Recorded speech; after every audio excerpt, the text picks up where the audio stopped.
Whitmore Tower rose 47 stories above downtown Minneapolis, its glass facade catching the last amber streaks of an October sunset before surrendering to the cold permanence of night.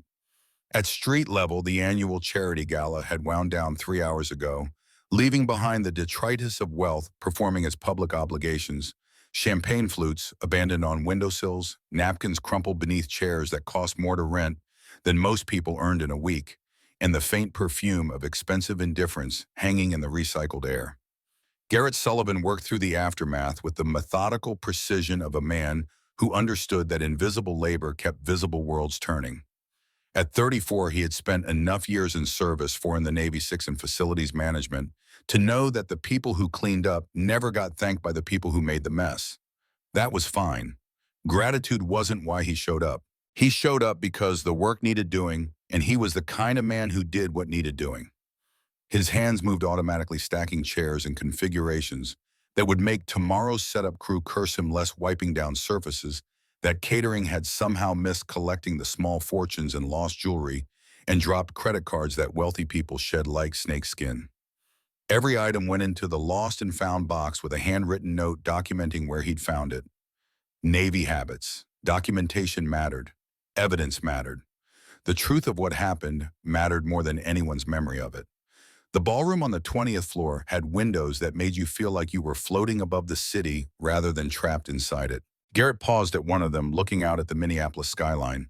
The IDS Center glowing white, the Fouché Tower's Art Deco crown lit up like a beacon from another century, the Mississippi River cutting its dark path through the urban sprawl below. Somewhere out there in a modest house in Richfield, his mother was putting his daughter to bed, reading her the same story about the rabbit who learned to be brave that Sophie had been requesting every night for 3 weeks straight. His phone buzzed. A text from his mother, Sophie, asking when you'll be home. She made you a drawing of a spaceship. Garrett smiled, thumbing back a response. 30 minutes. Kiss her for me. He pocketed the phone and returned to work.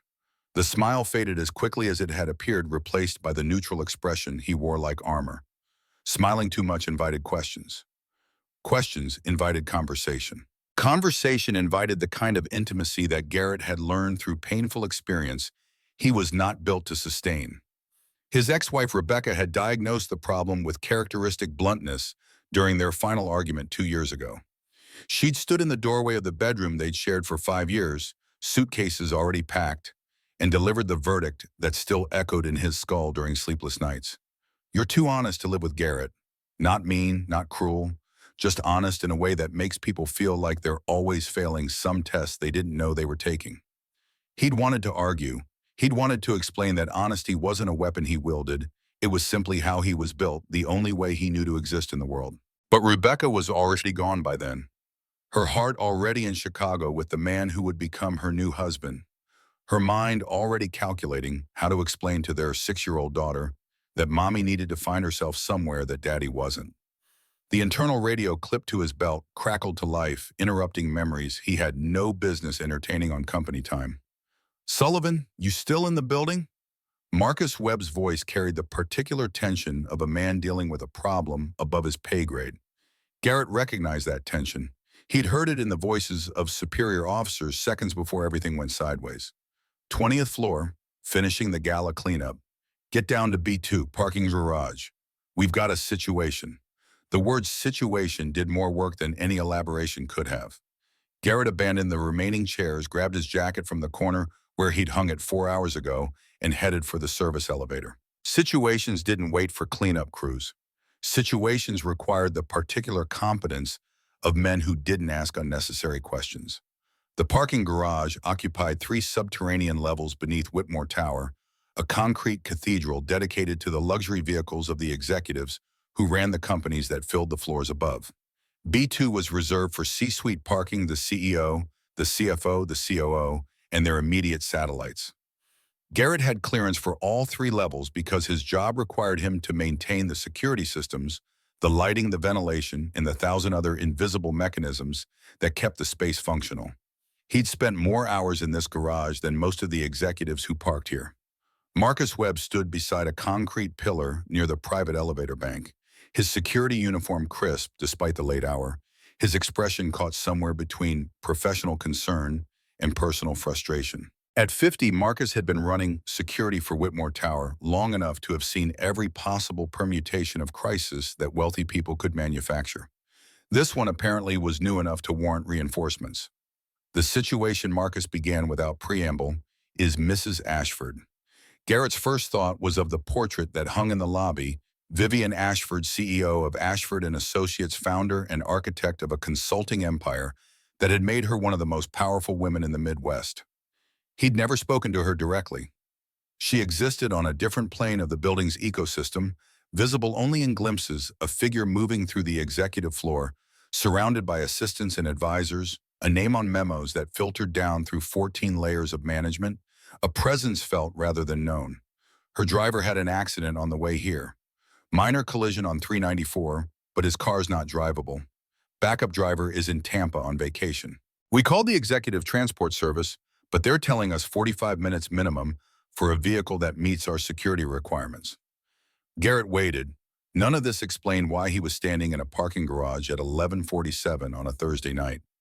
Marcus exhaled the sound, carrying more information than his words. Mrs. Ashford has been drinking. Champagne not much, but enough that she can't legally drive herself. She needs to get home, and she needs to get there without sitting in a parking garage for an hour waiting for a car service. Still waiting, Garrett thought. Still not seeing his role in this particular drama. You're the only employee left in the building with a personal vehicle, a high-level security clearance, and a clean record. Marcus met his eyes with the weary directness of a man asking a favor he knew he had no right to ask. I need you to drive her home. The request landed like a physical weight. Garrett looked at his watch, 11:48. Looked at the elevator bank, where somewhere above them, the most powerful woman he'd never met was waiting for a solution to a problem she probably didn't even know existed yet. Looked at Marcus, who was old enough to know better than to ask, and tired enough to ask anyway. Can't she just call? An Uber? Marcus laughed a short, humorless sound. You want to explain to the board why their CEO was photographed getting into a stranger's Prius at midnight. You want to be the one fielding calls from shareholders when that picture hits social media. She's a person, same as everyone else. She is. Marcus's voice softened the way it did when he was telling truths that didn't fit into job descriptions. But she's also the person whose safety keeps 800 people employed, including you, including me. If something happened to her in an unmarked vehicle with an unvetted driver, we'd all be having very different conversations tomorrow. The logic was airtight. Garrett hated airtight logic. It left no room for the messier truths that logic couldn't contain, truths about boundaries, about the invisible walls between service workers and the people they served, about the particular danger of occupying spaces you weren't designed to inhabit. Give me 2 minutes to clean out my car. The Honda Accord had been with Garrett since before his marriage, a silver 2014 model with a dent in the rear bumper from a grocery store parking lot incident he'd never bothered to fix, and a "My Kid is an Honor Student" sticker that Sophie had begged him to put on the rear window after her first report card in second grade. It was not a vehicle designed to transport CEOs. It was a vehicle designed to transport a single father and his daughter to soccer practice, to school, to his mother's house, on the nights when Garrett worked late and needed someone to handle bedtime. He found the back seat in approximately the condition he'd expected: Sophie's Barbie doll in a doctor's costume wedged between the seats, a granola bar wrapper that had escaped his last cleaning attempt, a child's drawing of what might have been a spaceship crumpled on the floor mat. Garrett collected the debris quickly, straightened the seat cushions, and wished he'd had the foresight to run the car through a wash sometime in the past month. But there was no time for wishes. There was only the elevator door opening and the woman who stepped out of it. Vivian Ashford was shorter than he'd expected. The portrait in the lobby had captured her from below, lending her a monumental quality that the fluorescent lights of the parking garage quickly stripped away. In person, she stood perhaps 5'6" in heels, with auburn hair that fell just past her shoulders, and the particular exhaustion of someone who had spent the evening performing a version of herself for an audience that would never see the real thing. Her dress was black, the kind of understated elegance that probably cost more than Garrett's car. Her makeup was perfect in a way that suggested professional application hours ago and careful maintenance since. But her eyes, sea green, startling in their directness, carried something that no amount of professional polish could conceal: weariness. the bone-deep weariness of a woman who had been holding herself together for so long that she'd forgotten what it felt like to let go. She was on her phone finishing a conversation in clipped corporate tones that suggested she was managing one final crisis before allowing herself the luxury of transit. Her gaze swept the parking garage without landing on anything in particular. The concrete pillars, the gleaming vehicles of her fellow executives, the security chief who had orchestrated this entire arrangement. Her gaze did not land on Garrett. This was not a slight. Garrett understood this with perfect clarity. He was simply not visible to her in the way that walls were not visible or light fixtures or any other element of infrastructure that existed to serve rather than to be acknowledged. He had spent his entire career being invisible. He was good at it. Invisibility was a kind of freedom. Vivian ended her call and turned to Marcus with an expectation that required no words. "Mrs. Ashford, this is Garrett Sullivan, facilities coordinator. He'll be driving you home tonight." For the first time, Vivian looked at him. Really looked. Garrett felt the weight of her attention like a physical thing, assessing and categorizing in the span of a heartbeat. She saw the uniform facilities department black clean, but clearly the clothing of someone who worked with his hands. She saw the Honda behind him with its dent and its sticker and its undeniable ordinariness. She saw he suspected exactly what he was. A solution to a problem, nothing more. "I appreciate the assistance." Her voice was lower than he'd expected, with a rasp at the edges that might have been the champagne, or might have been something else entirely.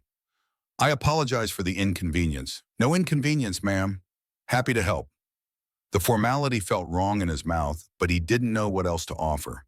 They were strangers separated by every conceivable measure of power and status, thrown together by circumstance for the brief duration of a car ride. Formality was the only language available. Vivian nodded a gesture of acknowledgement rather than connection and moved toward the Honda. She opened the rear door herself, which surprised him. He'd expected her to wait to assume he would handle such things. Instead, she slid into the back seat with the efficiency of someone who had learned long ago not to rely on others for tasks she could accomplish alone. Garrett walked around to the driver's side, started the engine, and pulled out of the parking space. In the rearview mirror, he watched Vivian settle into the seat, saw her notice the Barbie doll he'd missed wedged deeper into the crack than he'd realized, and felt a flush of embarrassment that he quickly suppressed. She'd seen the sticker on the window. She knew he had a child. A leftover toy was just confirmation. The gate lifted and they emerged into the October night. Minneapolis sprawled around them, a city of bridges and lakes, in the particular northern resilience of people who built their lives in a place where winter arrived early and stayed long. Garrett took Lake Street heading west, the most direct route to the North Loop address he'd been given. The dashboard clock read 11:51. 11 minutes, maybe 12 if traffic cooperated, and this strange interlude would be over. In the back seat, Vivian Ashford was silent. Not the silence of someone checking email or scrolling through messages. Garrett could see her phone untouched in her lap, the screen dark, the device apparently forgotten. Not the silence of someone waiting for conversation either. This was a different kind of quiet, deeper and more complete. The silence of a woman who had finally stopped performing and didn't yet have the energy to start again. He watched the road and tried not to watch her. But the rearview mirror was right there, and his eyes kept drifting to it of their own accord, catching glimpses of her profile against the passing streetlights, the way she'd let her posture soften now that no one important was watching, the way her fingers had found the Barbie doll, and were tracing its miniature doctor's coat with an absent, almost tender attention. She kicked off her heels.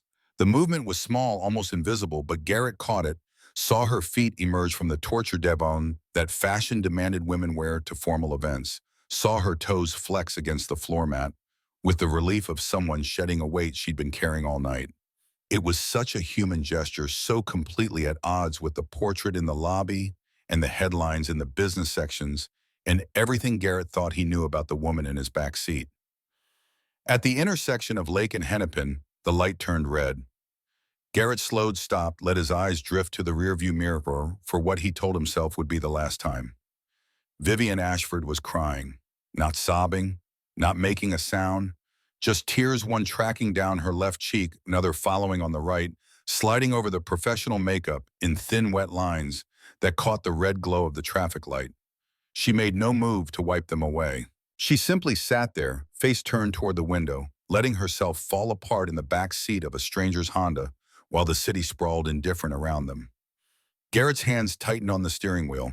Every instinct he'd developed in the Navy in the decades since told him to say something, to offer comfort, to acknowledge what was happening, to fulfill the basic human contract of seeing someone in pain and responding to it. But he didn't. Instead, he watched the light turn green, pressed the accelerator, and continued driving. Rebecca had accused him once of being unable to read the room, of missing social cues that everyone else seemed to understand instinctively. She was wrong about that. Garrett read rooms with the precision of a man trained to assess threats and opportunities in the span of a heartbeat. He simply didn't always respond to what he read in the ways that people expected. Right now, he was reading Vivian Ashford with absolute clarity. She was crying because she had permission to cry, because she was in a stranger's car in the dark, being driven by someone who would never see her again and had no power over her life. She was crying because this was the only safe space available, the only place where the mask could slip without consequences. If he acknowledged her tears, he would take that safety away. He would transform this anonymous bubble into yet another space where she had to manage someone else's reaction to her emotion. So he gave her silence. Silence in darkness, in the steady forward motion of a car carrying her toward a home she probably didn't want to reach. The route took them past Loring Park, its autumn trees stripped down to skeletal branches that clawed at the purple-black sky. Past the Walker Art Center, closed for the night, but still lit like a monument to culture that most of the city couldn't afford to access. Past the construction zones where old Minneapolis was being demolished to make room for new Minneapolis, the cranes standing silent sentry over the transformation. Garrett realized somewhere around Dunwoody that he'd missed his turn. The navigation he'd planned had called for a right on Hennepin, but he'd gone straight, instead extending the drive by at least 3 minutes. It wasn't intentional. His hands had simply forgotten to turn the wheel, distracted by the weight of the silence filling the car, like something physical. Or maybe it was intentional. Maybe some part of him understood that once this car ride ended, whatever strange connection had been forged in these minutes of shared darkness would be severed completely. She would return to her penthouse, her board meetings, her empire of influence. He would return to his apartment, his daughter, his mother's well-meaning questions about when he was going to start dating again. Vivian's voice cut through his reverie, soft and rough-edged. "You don't need to take the long way. I know where I live." The words carried more weight than their surface meaning suggested. Garrett turned them over in his mind, trying to parse the layers underneath. Was she telling him to hurry? Was she recognizing what he'd done and objecting? Or was she saying something else entirely? Something about boundaries, about the walls between their worlds, about the danger of pretending that 12 minutes in a car could mean anything beyond logistical convenience. "My apologies, Mrs. Ashford. I wasn't thinking." Neither was I. She didn't elaborate. Garrett didn't ask. The silence reformed around them, different now, charged with an acknowledgement that neither of them had names for. The North Loop revealed itself in glimpses as they crossed into the warehouse district, converted industrial buildings, housing the lofts and penthouses of Minneapolis's new money restaurants, where reservations required weeks of advanced planning, boutiques, selling objects whose prices had more digits than seemed reasonable. Vivian's building was one of the newer constructions, a glass and steel tower that had risen from the rubble of a demolished factory 3 years ago, its lobby visible through floor-to-ceiling windows that offered no privacy and apparently didn't want any. A doorman stood at attention as Garrett pulled to the curb. The man's uniform was crisp, his posture military, his face carefully neutral, in the way of people trained to witness wealthy lives without reacting to them. Garrett put the car in park. In the rearview mirror, he watched Vivian gather herself, watched the mask slide back into place with practiced efficiency, watched the tears evidence disappear beneath fingertips that knew exactly how to erase weakness. She reached forward and touched the back of his seat. Just once. Just for a moment. The gesture meant nothing and everything, an acknowledgement of the intimacy they'd shared in this metal cocoon before returning to the worlds that kept them permanently separate. "Thank you, Garrett." His first name. Not Mr. Sullivan, not the facilities guy, not the anonymous function he'd served all evening. Garrett. As if he were a person rather than a solution. "You're welcome, Mrs. Ashford." The door opened. The night air rushed in, carrying the smell of the river and the distant rumble of the city still churning through its late hours. Vivian Ashford stepped out of his Honda Accord, slipped her heels back on with the practiced grace of a woman who had learned to wear armor, and walked toward the doorman without looking back. Garrett watched her disappear into the lobby, watched the elevator doors close behind her, watched the brass numbers above the elevator bank climb toward the penthouse level, where presumably a vast and empty apartment waited to receive her. Then he put the car in drive and headed home. The drive to Richfield took 23 minutes at that hour, the freeways empty enough to make speed limits feel like gentle suggestions. Garrett kept the radio off, letting the silence continue, even though its original purpose had been served. The silence felt different now, not the charged quiet of two strangers sharing space, but the hollow echo of being alone again after a connection that shouldn't have mattered, but somehow did. His mother's house was dark except for the porch light when he pulled into the driveway. Eleanor Sullivan believed in conservation of electricity, of words of emotion, and would have turned off every unnecessary lamp the moment Sophie's eyes closed. Garrett used his key to let himself in, moving through the familiar geography of his childhood, with the stealth of a man trying not to wake sleeping women. Sophie was in the guest room that had become her de facto bedroom on Garrett's late nights curled beneath a quilt that Eleanor had made 30 years ago and refused to replace despite its increasingly threadbare patches. Her brown hair fanned across the pillow in the wild pattern of a child who moved constantly in her sleep, and one arm was wrapped around a stuffed elephant that Rebecca had given her before the divorce. She was 80 years old, too young to understand why her mother had left, old enough to understand that the leaving had happened and wasn't being undone. Garrett stood in the doorway for a long moment watching his daughter breathe. This was why he worked the hours he worked, took the overtime he took, said yes to requests, like tonight's that fell well outside his job description. This small person, this miraculous accident of biology and fate, was the only thing that mattered. Everything else, the loneliness, the midnight errands for CEOs, the invisible labor that kept visible worlds turning, was just context. He pulled the quilt a little higher over Sophie's shoulders, brushed a strand of hair from her face, and headed to the kitchen to face his mother. Eleanor was waiting because Eleanor was always waiting when something had shifted in her son's universe. She sat at the kitchen table with a cup of tea that had long since gone cold, her silver hair loose around her shoulders, her eyes assessing him the way they'd been assessing him since he was old enough to have secrets worth keeping. "You're later than you said. Had to drive someone home. Last minute thing. Someone. One of the executives. Her driver had an accident. Security asked me to fill in." Eleanor's eyes narrowed almost imperceptibly, the tell that meant she was reading between lines Garrett hadn't realized he was writing. She was a word she could work with, a word with implications that regular driving assignments didn't carry. But she didn't push. That wasn't Eleanor's way. She noted the information, filed it for future reference, and moved on to more practical concerns. "Sophie had a rough night. Woke up around 10 asking when you were coming. I got her back down, but she's been restless." The words landed like physical blows. Garrett's hand found the back of a kitchen chair, gripping it for support he didn't want to admit he needed. Rough nights had been more frequent since Rebecca's departure, cycling through periods of stability and relapse with a rhythm that child psychologists assured him was normal, but that still tore at him every time. "Did she say what was wrong?" "Same as usual. Wanted to know if you were coming back." Eleanor's voice softened. "I told her you always come back." She accepted that. Eventually. Garrett sat down heavily in the chair across from his mother. The exhaustion of the evening was catching up with him, not the physical tiredness of manual labor, but the emotional weight of occupying spaces that didn't belong to him, of witnessing intimate moments he had no right to witness. Something happened tonight. He hadn't meant to say it.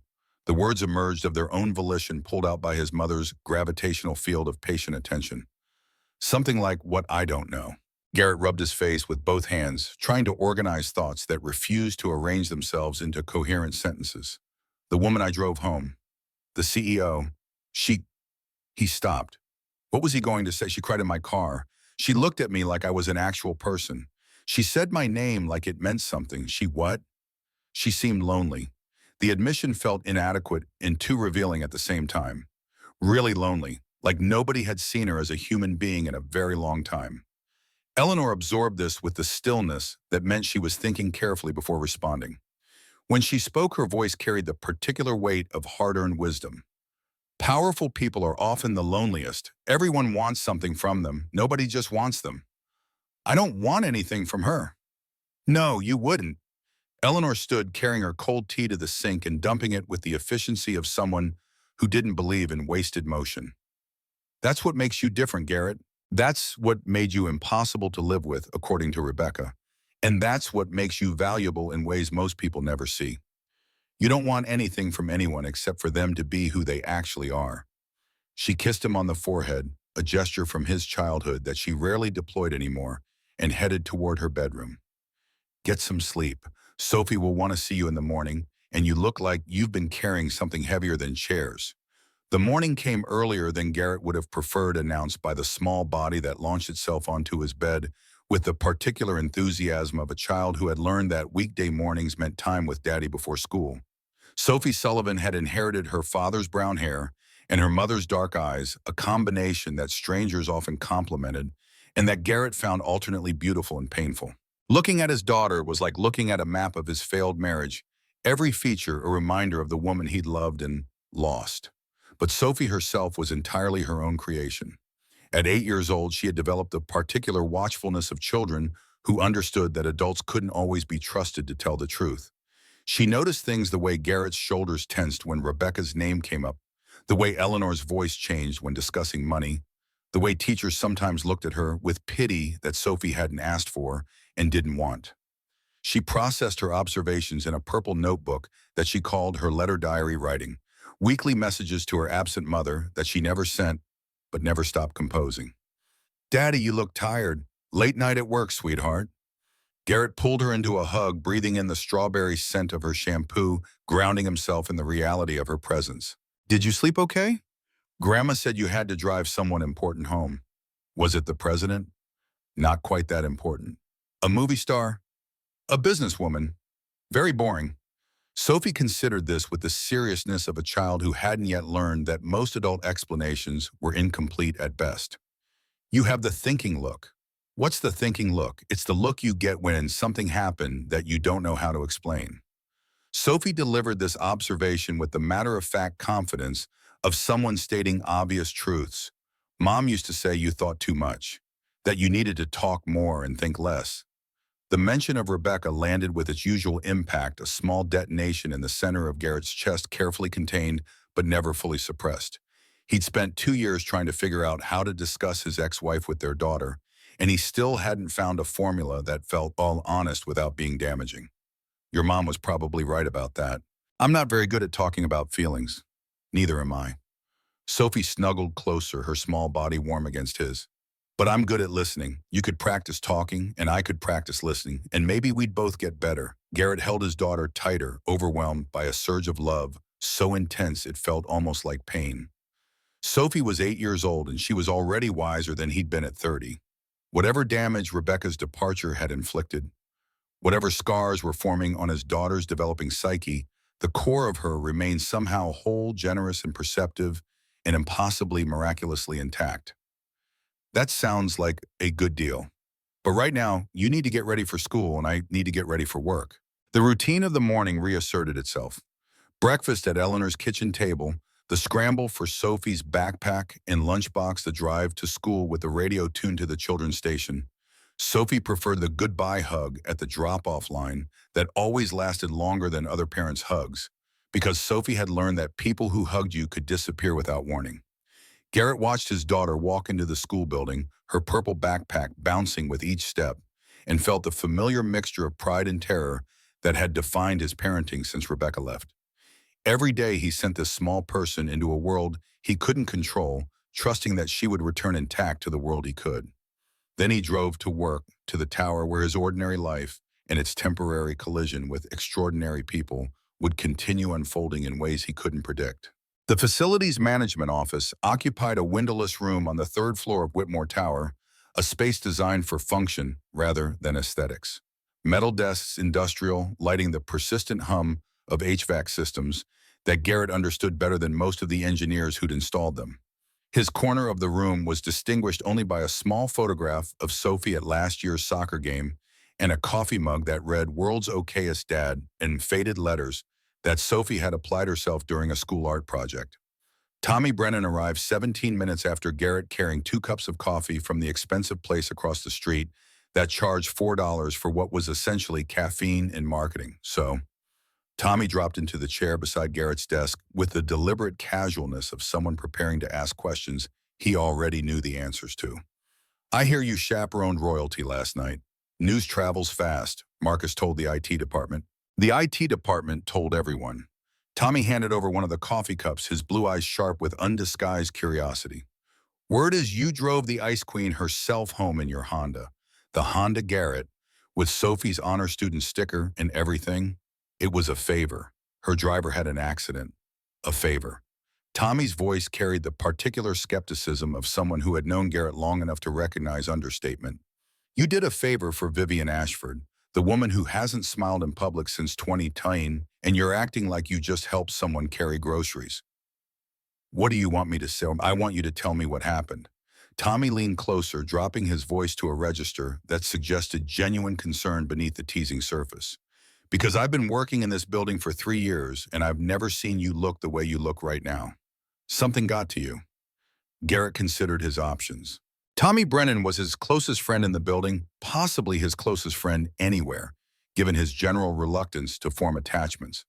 They'd bonded over the shared experience of fixing things nobody else understood, Garrett on the physical infrastructure, and Tommy on the digital meeting in the middle ground where hardware and software intersected.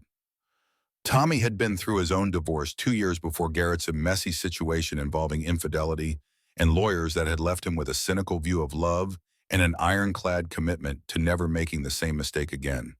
If anyone would understand the strange weight that last night had placed on Garrett's shoulders, it would be Tommy. She cried in my car. The words landed between them with the weight of confession. She cried in the back seat. The whole drive.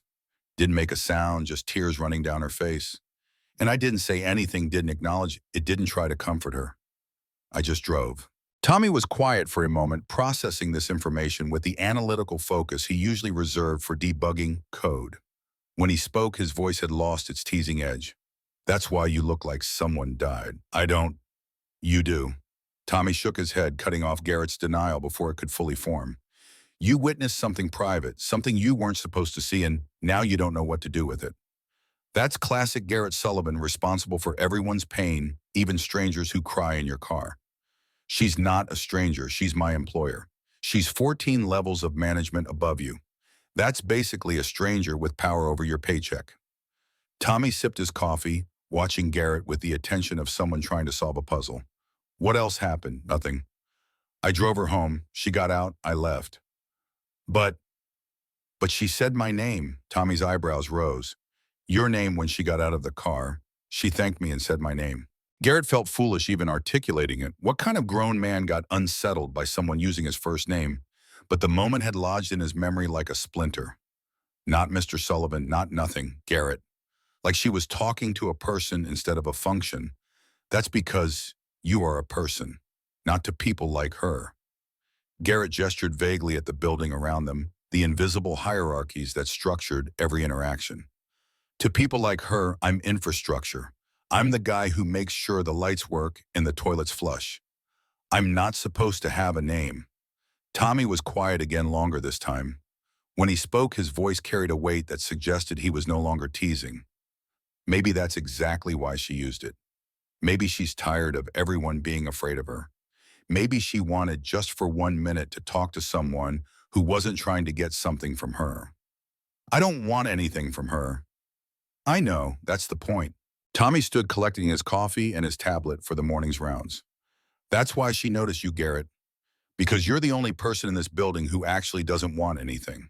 That makes you either the safest person she's ever met or the most dangerous, depending on how you look at it. He left before Garrett could ask what he meant by dangerous. The morning passed in the routine rhythms that made facilities work bearable, checking HVAC systems, coordinating with vendors for the quarterly maintenance schedule, troubleshooting a power fluctuation on the 8th floor that turned out to be an overtaxed circuit breaker rather than anything more sinister.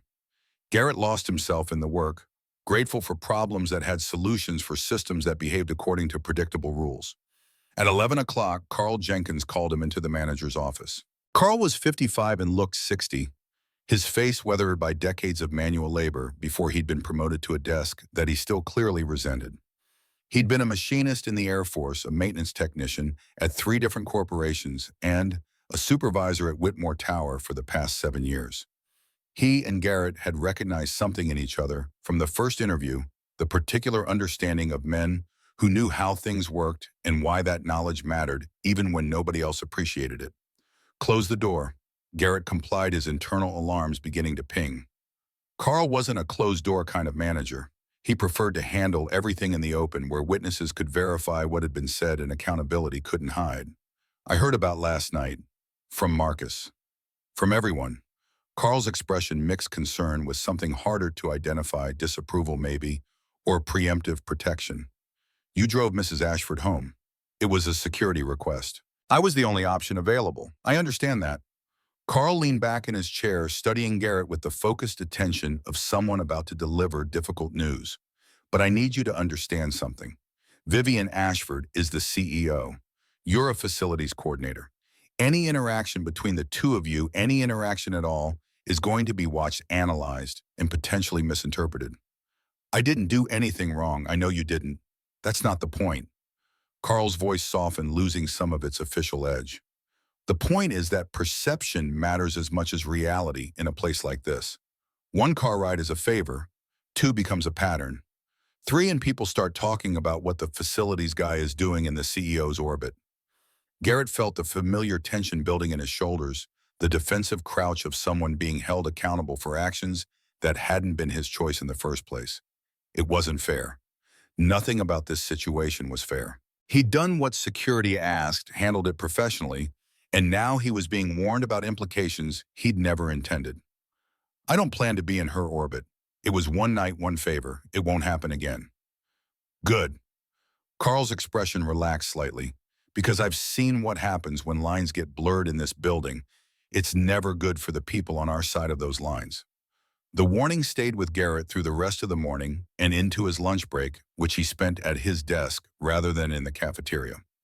He wasn't avoiding anything specific, just preferred the solitude, the chance to process the previous day's events without the curious glances of coworkers who had undoubtedly heard some version of the midnight chauffeuring incident.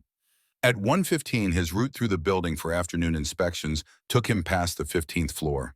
Vivian Ashford was in the hallway. She walked with Bradley Whitmore, her assistant, a 28-year-old with the particular intensity of someone determined to prove his worth through proximity to power.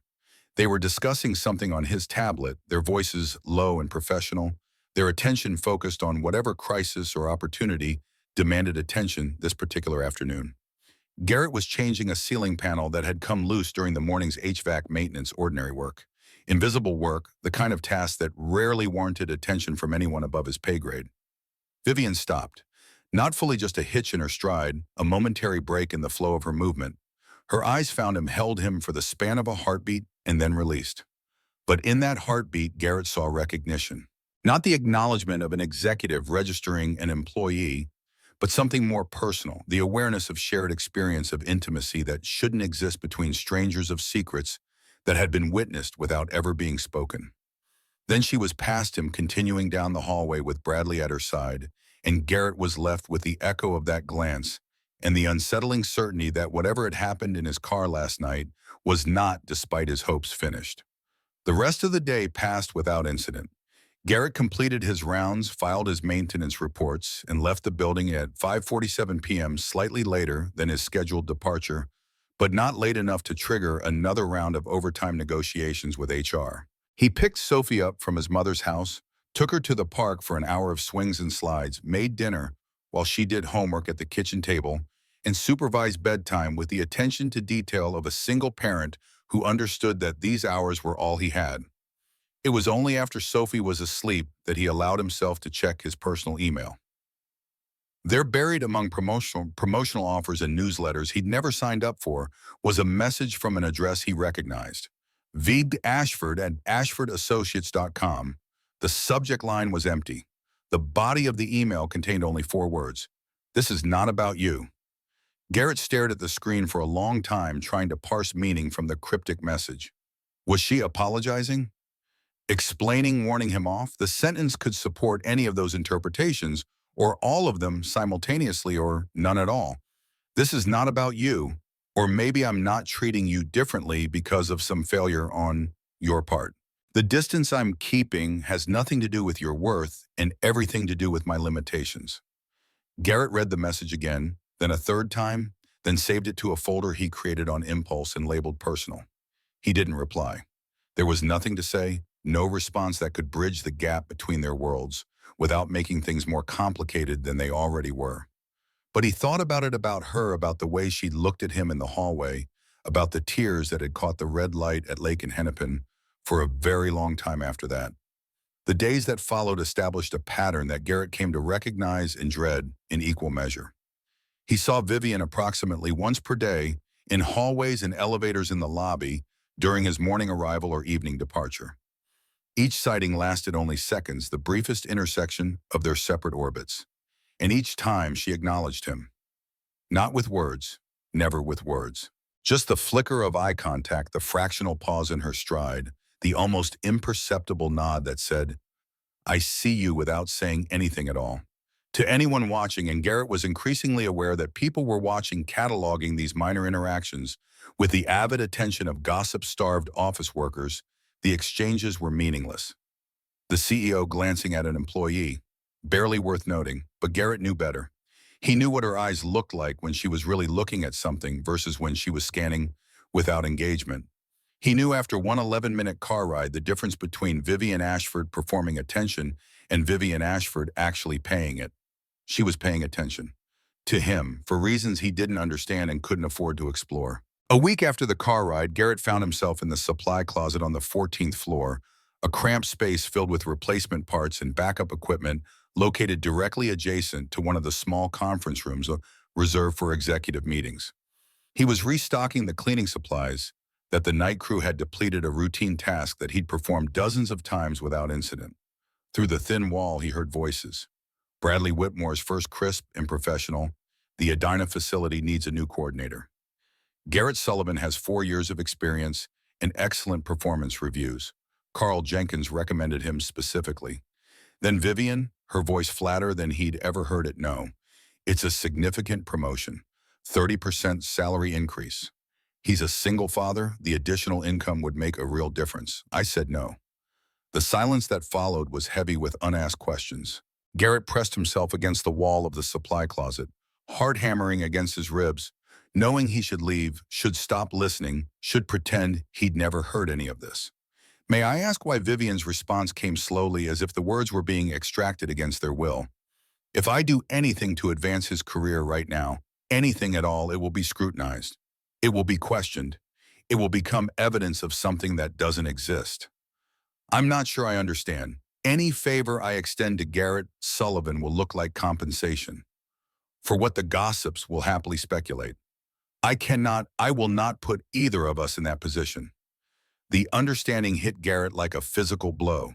She was protecting him, protecting both of them. By refusing to help him, she was preventing the narrative that would destroy them both.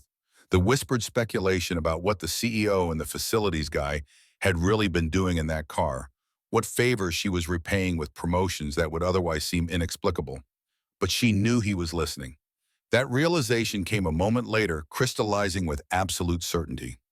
The supply closet shared a wall with the conference room. The door hadn't been fully closed when he'd entered.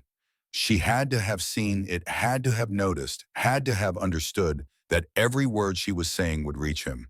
She was explaining herself without having to face him, without having to see his reaction, without having to navigate the impossible territory of direct conversation between a CEO and a facilities coordinator who had shared something neither of them had names for. Garrett waited until the voices faded and footsteps receded down the hallway. Then he finished restocking the supplies, left the closet, and spent the rest of the afternoon trying to process what he'd learned. That evening, he sat in his apartment after Sophie had gone to bed and typed a response to the email that had been waiting in his saved folder for a week. "I understand I'm not going anywhere." He deleted it. He typed, "Thank you for the explanation." He deleted that too. In the end, he sent nothing. Some conversations were better left unfinished. Some truths better communicated through silence than speech. She had said what she needed to say. His presence, his continued presence, his reliability, his refusal to make things complicated would be answer enough. But the fourth message he drafted, the one he deleted fastest because it felt too true, stayed with him long after the computer screen went dark. I see you too. 2 weeks after the car ride on a Thursday evening that felt like any other, Garrett was locking up his office for the night when the elevator doors opened. Vivian Ashford stepped out alone. The hallway was dim. The building's energy-saving systems had already shifted to night mode, reducing the overhead lighting to emergency minimums. In the half-darkness, she looked different. Smaller somehow, more human, less like the portrait in the lobby, and more like the woman who had cried in his back seat with such devastating privacy. She saw him. He saw her. For a moment, neither of them moved. "You work late." Her voice carried none of the executive crispness he'd heard in the conference room 2 weeks ago. This was the voice from his car, tired, raw, stripped of pretense. "So do you." She smiled, and the expression transformed her face in ways that Garrett hadn't been prepared for. Not the professional smile he'd seen in photographs, the one that engaged only the muscles required for visual pleasantness without reaching the eyes, but something genuine. Something that made the lines around her eyes deepen in a way that spoke of infrequent practice. "I heard you turned down the Adina promotion." The words hung between them, pregnant with implication. He hadn't turned it down technically. The promotion had never been offered. But she was testing him, he realized, seeing what he knew, seeing what he would admit to. "I never got offered a promotion." Her smile deepened almost imperceptibly. "No, you didn't. Because I made sure you wouldn't." Another pause waited with unsaid things. "You understand why?" "I understand." The elevator behind her pinged, announcing the arrival of another car. The night security guard would be doing his rounds soon. The window for this conversation, if conversation was even the right word for what they were doing, was closing rapidly. "Do you need a ride home?" The question escaped before Garrett could stop it. Stupid, reckless, exactly the kind of thing Carl had warned him about.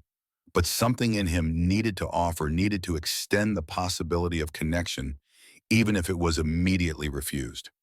Vivian's expression flickered surprise, or something closer to it than Garrett had seen from her. For a moment, he thought she might actually accept. Then the professional mask slid back into place, smooth and impenetrable as glass. "I have my driver tonight, but thank you, Garrett, for the offer, and for everything else." She moved toward the elevator bank, her heels clicking against the marble floor, with a rhythm that sounded almost like retreat.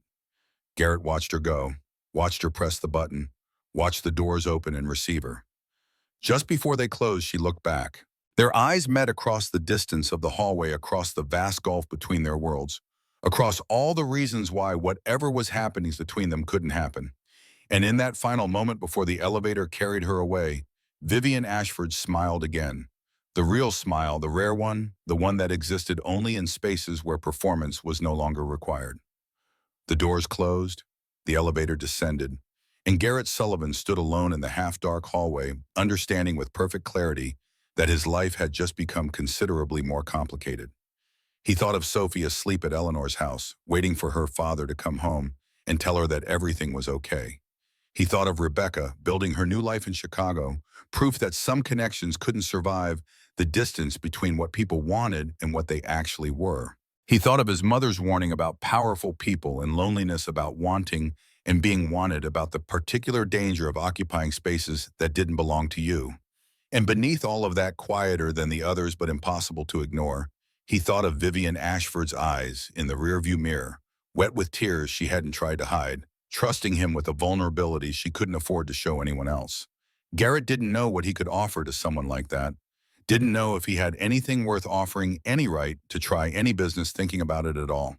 But as he walked to his car in the parking garage, the same Honda Accord still bearing Sophie's honor, student sticker still carrying the faint ghost of expensive perfume from that impossible night, he knew one thing with absolute certainty.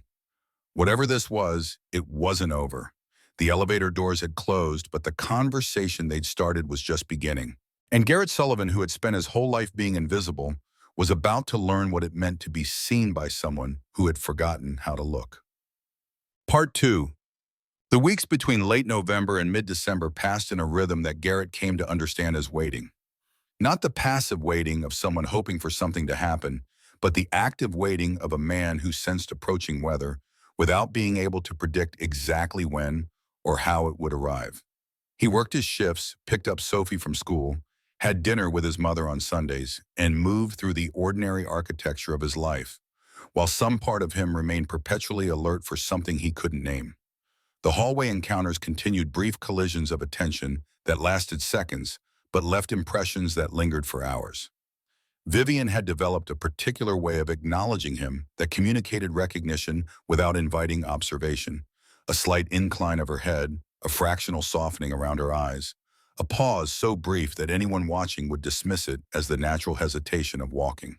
But Garrett felt each one like a private message delivered in a code only they shared. He'd stopped discussing the situation with Tommy after the second week. His friend's curiosity had evolved into concern, the kind of worry that expressed itself through pointed questions about Garrett's sleep patterns and invitations to after-work drinks that felt more like interventions than social engagements. Tommy meant well. Everyone meant well. But meaning well didn't help when you were navigating territory that no one in your life had ever mapped. Sophie noticed the change before anyone else did. "Daddy, you smile different now." They were at the breakfast table 3 weeks into December, with the weak winter light struggling through kitchen curtains that needed replacing. Garrett looked up from his coffee, caught off guard by the observation from his 8-year-old daughter. "Different how? Like something good happened, but you're not sure if you're allowed to keep it." Sophie bit into her toast with the casual confidence of a child stating obvious facts. "Like when I won the spelling bee but wasn't sure if the other kids would be mad." The comparison cut closer to truth than Garrett wanted to admit. He'd been walking around with precisely that feeling, the guilty pleasure of something wonderful combined with the fear that acknowledging it would somehow make it disappear. "Nothing happened, sweetheart. Just regular work stuff." Sophie's dark eyes held his gaze with uncomfortable directness. "Okay, Daddy, but it's okay to be happy about things you know, even if you're not sure about them yet." She returned to her breakfast, leaving Garrett to wonder when his daughter had become wiser than he was, and whether that wisdom came from nature or from the accelerated education of watching her family fracture. The elevator incident happened on a Thursday evening, the 12th of December, at approximately 6:47 p.m.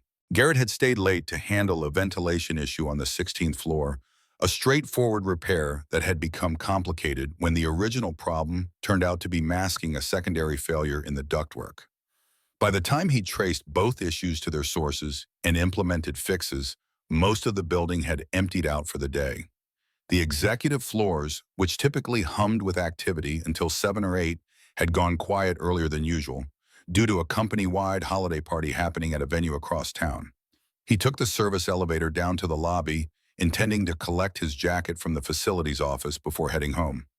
The car stopped on the 23rd floor without him pressing any buttons. Someone had called it from above. The doors opened to reveal Vivian Ashford alone, holding a leather portfolio and wearing an expression of surprised recognition that mirrored what Garrett suspected was showing on his own face. She stepped into the elevator without hesitation. The doors closed behind her. "You missed the party." Her voice carried a lightness he'd never heard in it before, the residual ease of someone who had spent an hour or two being social and was now retreating to decompress. There was champagne on her breath, faint but detectable, and something had loosened in her posture that made her seem younger than her 41 years. "Ventilation emergency. By the time I finished, everyone had left. You worked too hard. Look who's talking." The exchange felt almost normal, two colleagues sharing observations in an elevator, nothing more. But beneath the surface pleasantries, Garrett could feel the tension building, the accumulated weight of weeks of silent acknowledgments pressing against the boundaries of what could be safely said. Vivian pressed the button for the lobby. The elevator began its descent. "I read your email," she continued, eyes fixed on the digital floor counter above the doors. "The one you sent after I explained about the promotion?" "I didn't send an email." "No, but you thought about it." Her gaze shifted to meet his, sharp with perception that bordered on unnerving. "You drafted responses and deleted them. You wanted to say something, but couldn't figure out what. How could you possibly know that?" "Because I did the same thing." The admission hung between them, too honest for the space they occupied. Garrett felt his careful boundaries straining under its weight, the professional distance he'd maintained, the appropriate behavior he'd cultivated, the invisible line that was supposed to separate what he felt from what he did. The elevator shuddered. It was subtle at first, a brief hesitation in the car's descent, the kind of minor stutter that happened in old buildings with aging infrastructure. But then came a second shudder, more pronounced, followed by a mechanical grinding sound that made the hair on Garrett's arm stand upright. The lights flickered, died, came back as dim red emergency lighting that cast a small space in the color of warning. The elevator stopped. Vivian's composure cracked for the first time since Garrett had known her. Her hands shot out to grip the handrail, her breath catching audibly, her eyes going wide with something that looked uncomfortably close to panic. What's happening? Garrett was already moving, his Navy training taking over as his conscious mind raced to catch up. He pressed the emergency call button, no response. Checked his phone, no signal, which was normal for the elevator shafts in older buildings like this one.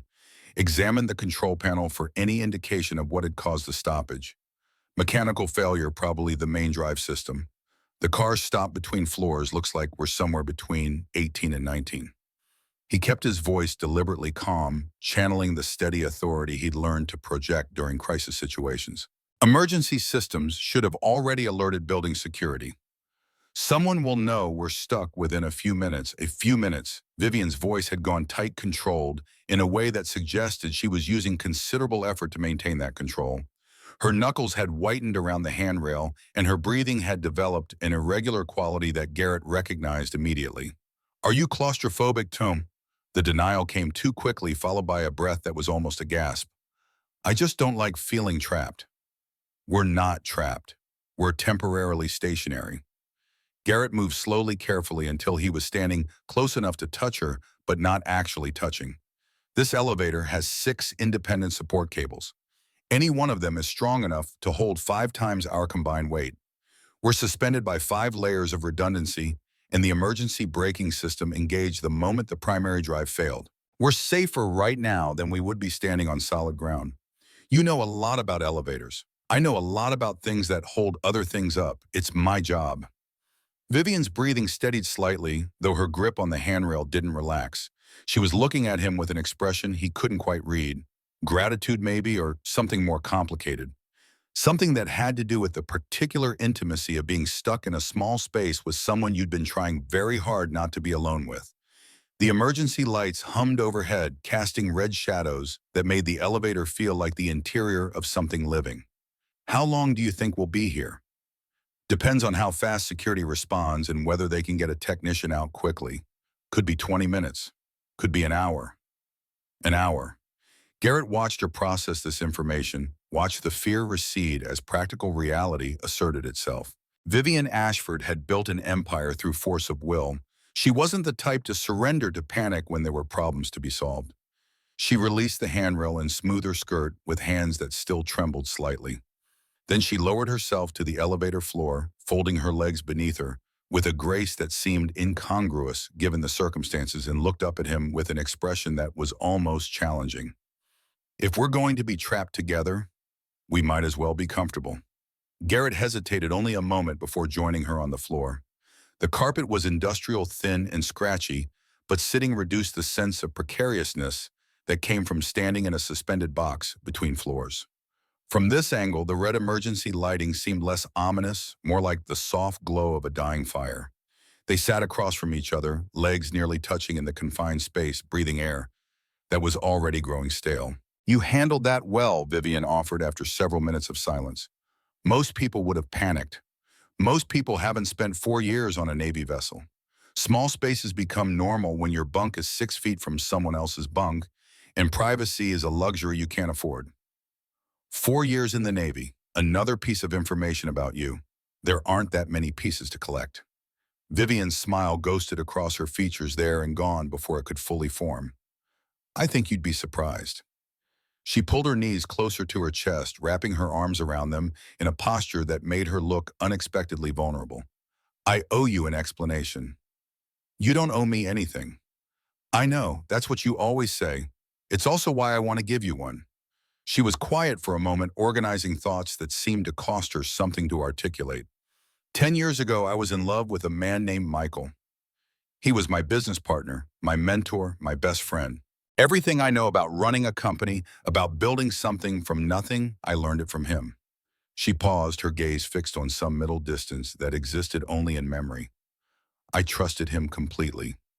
I showed him everything I was, every weakness, every fear. I let him see the parts of myself I'd hidden from everyone else. Garrett waited, knowing that silence was sometimes the only appropriate response to confessions. He used all of it against me. Every vulnerability became a weapon. Every secret became leverage. He tried to take the company, tried to destroy everything we'd built together, and he almost succeeded because I'd given him the exact tools he needed to hurt me. Her voice had gone flat, drained of emotion in the way of someone reciting facts too painful to feel. I won eventually. The board sided with me. Michael lost everything: his stake in the company, his reputation, his access to the industry we'd built together. It should have felt like victory, but it didn't. No, because by the time I won, I'd become someone I didn't recognize. Someone who couldn't trust anyone. Someone who built walls so high that nobody could get close enough to hurt me again. She looked at him directly, her green eyes dark in the red-tinted shadows. I've spent 12 years protecting myself, and somewhere along the way, I forgot what I was protecting. The words settled into the space between them, heavy with implications Garrett wasn't sure he was equipped to handle. Why are you telling me this? 'Cause you asked me once why I said your name in the car after you drove me home. You asked without asking, and I couldn't answer. She uncurled slightly, her posture softening. I said your name because for 11 minutes in the back seat of your Honda with your daughter's toy beside me, I felt something I hadn't felt in 12 years. What's safe? I felt safe. Not because you couldn't hurt me, anyone can hurt anyone given the right circumstances. But because for the first time since Michael, I was with someone who wasn't calculating how to use me. You had the perfect opportunity. I was vulnerable, emotional, isolated, and you just drove. Garrett's throat tightened around responses he couldn't quite form. He thought of Rebecca, of the accusations she'd leveled during their final argument, that his honesty was a burden, that his refusal to play social games made him impossible to live with, that his very authenticity was somehow a failure. I'm not good at pretending. The admission came out rougher than he'd intended. My ex-wife, Rebecca, she said I was too honest, that I made people feel like they were always being tested. Being honest isn't the same as testing people. She said it felt that way, that every conversation with me was an evaluation she was failing. Vivian was quiet for a moment, considering. Then maybe she was failing, not because your standards were too high, but because she wasn't willing to be honest back. Some people need comfortable lies more than they need real connection. That's not a flaw in you, it's a limitation in them. The elevator groaned slightly, metal shifting against metal, and Garrett felt Vivian tense beside him. He reached out instinctively, his hand covering hers where it rested on the floor. Her skin was cool beneath his palm, her pulse rapid beneath her wrist. Just settling, the car's not going anywhere. She didn't pull her hand away, neither did he. Sophie, your daughter, she had picked up the toy in the car, the Barbie in the doctor costume. She wants to be a veterinarian, or possibly an astronaut. The career aspirations change weekly. You're raising her alone. For 2 years now, Rebecca moved to Chicago, new husband, new life. She sees Sophie a few times a year when it's convenient. That must be hard, on both of you. Sophie handles it better than I do, honestly. She writes letters to her mother every week, pages and pages about school and friends and the books she's reading. She never sends them. Why not? Because she's 8 years old and she's already figured out something it took me 30 years to learn, that loving someone doesn't mean they have to stay. That holding on to them sometimes means learning to let go. Vivian's hand turned beneath his, her fingers interlacing with his own. The gesture was small, almost innocent, but it carried a charge that made the air in the elevator feel suddenly insufficient. Your daughter sounds remarkable. She is. And she's the reason I can't. Garrett struggled to find words that wouldn't sound like rejection when he meant protection. She's the reason I have to be careful. With everything. With everyone. She's already lost one parent. I can't let her down too. You think being happy would be letting her down? I think getting involved with someone who could hurt me would be letting her down. And anyone can hurt anyone, you said it yourself. The silence that followed was different from the silences that had come before, weighted with the acknowledgement that they had finally arrived at the heart of what they'd been circling for weeks. I could hurt you. Vivian's voice was barely above a whisper. Not on purpose, But my life, my position, everything about who I am creates complications that ordinary people don't have to navigate. I know. And you could hurt me, without meaning to, by being exactly who you are, honest and present and impossible to dismiss. I know, so where does that leave us? Garrett looked at her across the narrow space of the stalled elevator, at this woman who ran empires and commanded boardrooms and had just confessed her deepest fears to a facilities coordinator she'd known for less than 2 months. The red emergency lights caught the auburn in her hair, the green in her eyes, the fine lines around her mouth that spoke of years of controlling expressions rather than releasing them. He had spent his entire adult life being invisible, first in the Navy, where individual identity dissolved into collective purpose, then in maintenance work, where his job was to keep things running without anyone noticing. He had grown comfortable with invisibility, had come to see it as a kind of freedom. But Vivian Ashford had noticed him, had kept noticing him, had looked at him in hallways and elevators and parking garages with eyes that recognized something worth seeing. That recognition terrified him. It also felt like the first real thing that had happened to him since Rebecca walked out of their shared life and left him to reconstruct meaning from the rubble. I'm scared too. The words came out before he could stop them, before he could evaluate their appropriateness or calculate their consequences. Vivian's grip on his hand tightened. Good. Fear means there's something worth being afraid of losing. The elevator lurched, both of them startled, breaking apart as the car shuddered back to life. The overhead lights flickered on normal fluorescent brightness, replacing the red emergency glow, and the digital display began counting down floors again. By the time the doors opened on the lobby, they were standing on opposite sides of the car, a careful distance restored between them. A security guard was waiting outside, radio in hand, apologies already forming on his lips. Mrs. Ashford, Mr. Sullivan, we're so sorry. The main drive system failed, but our technician says it's been repaired. Are you both all right? Fine. Vivian's professional composure had returned, seamless and impenetrable. Just a malfunction. These things happen. She walked past the guard without looking at Garrett, without acknowledging that anything significant had occurred in the 23 minutes they'd spent suspended between floors. But just before she reached the main doors, she paused, turned back, met his eyes across the marble expanse of the lobby. Thank you, Mr. Sullivan, for your calm handling of the situation. Just doing my job, ma'am. The formal exchange meant nothing to the security guard who had already moved on to his incident report. It meant everything to Garrett, who heard beneath the professional language a different message entirely. I see you. I hear you. This isn't over.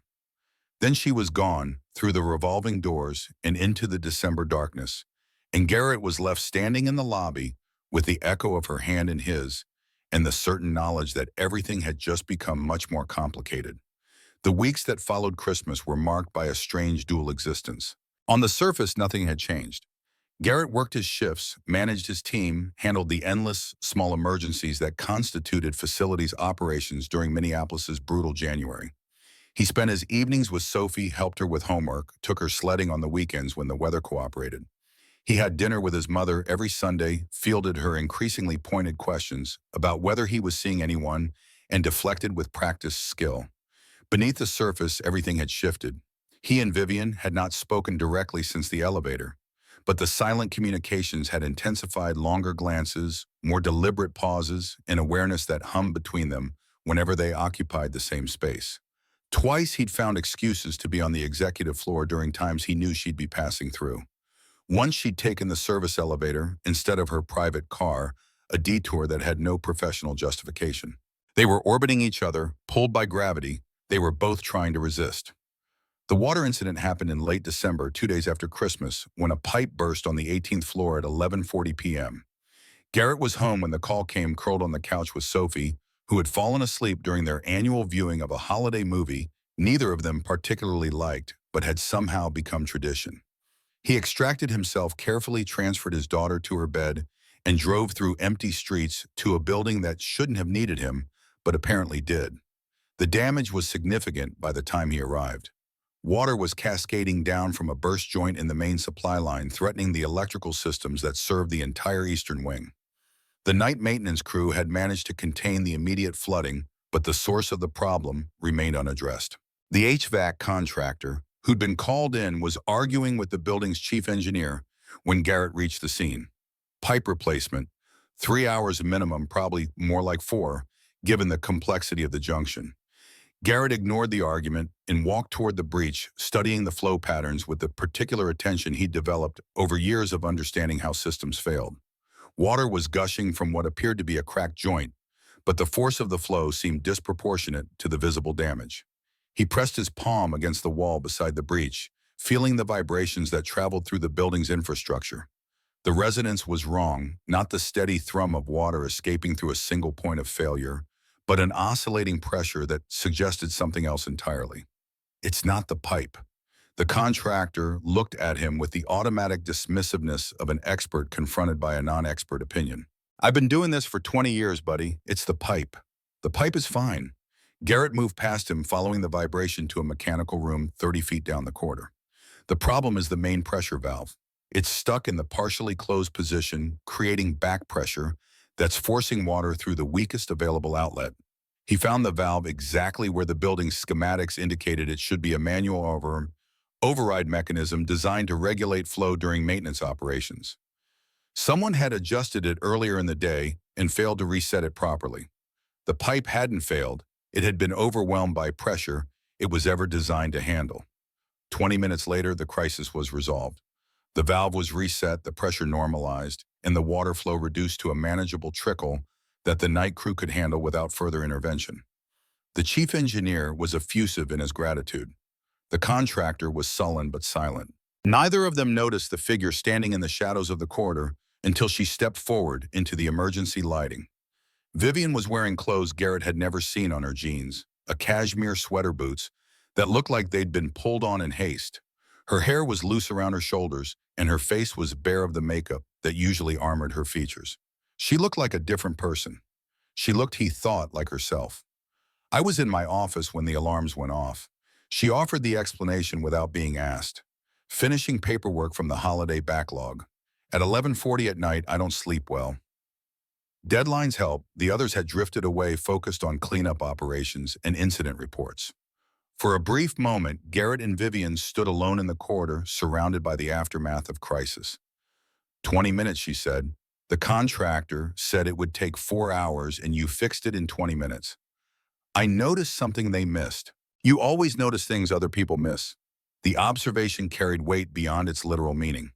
She wasn't talking about pipes and valves anymore. She was talking about tears in back seats, about confessions in stalled elevators, about all the small moments when he'd seen her clearly while the rest of the world looked past the surface.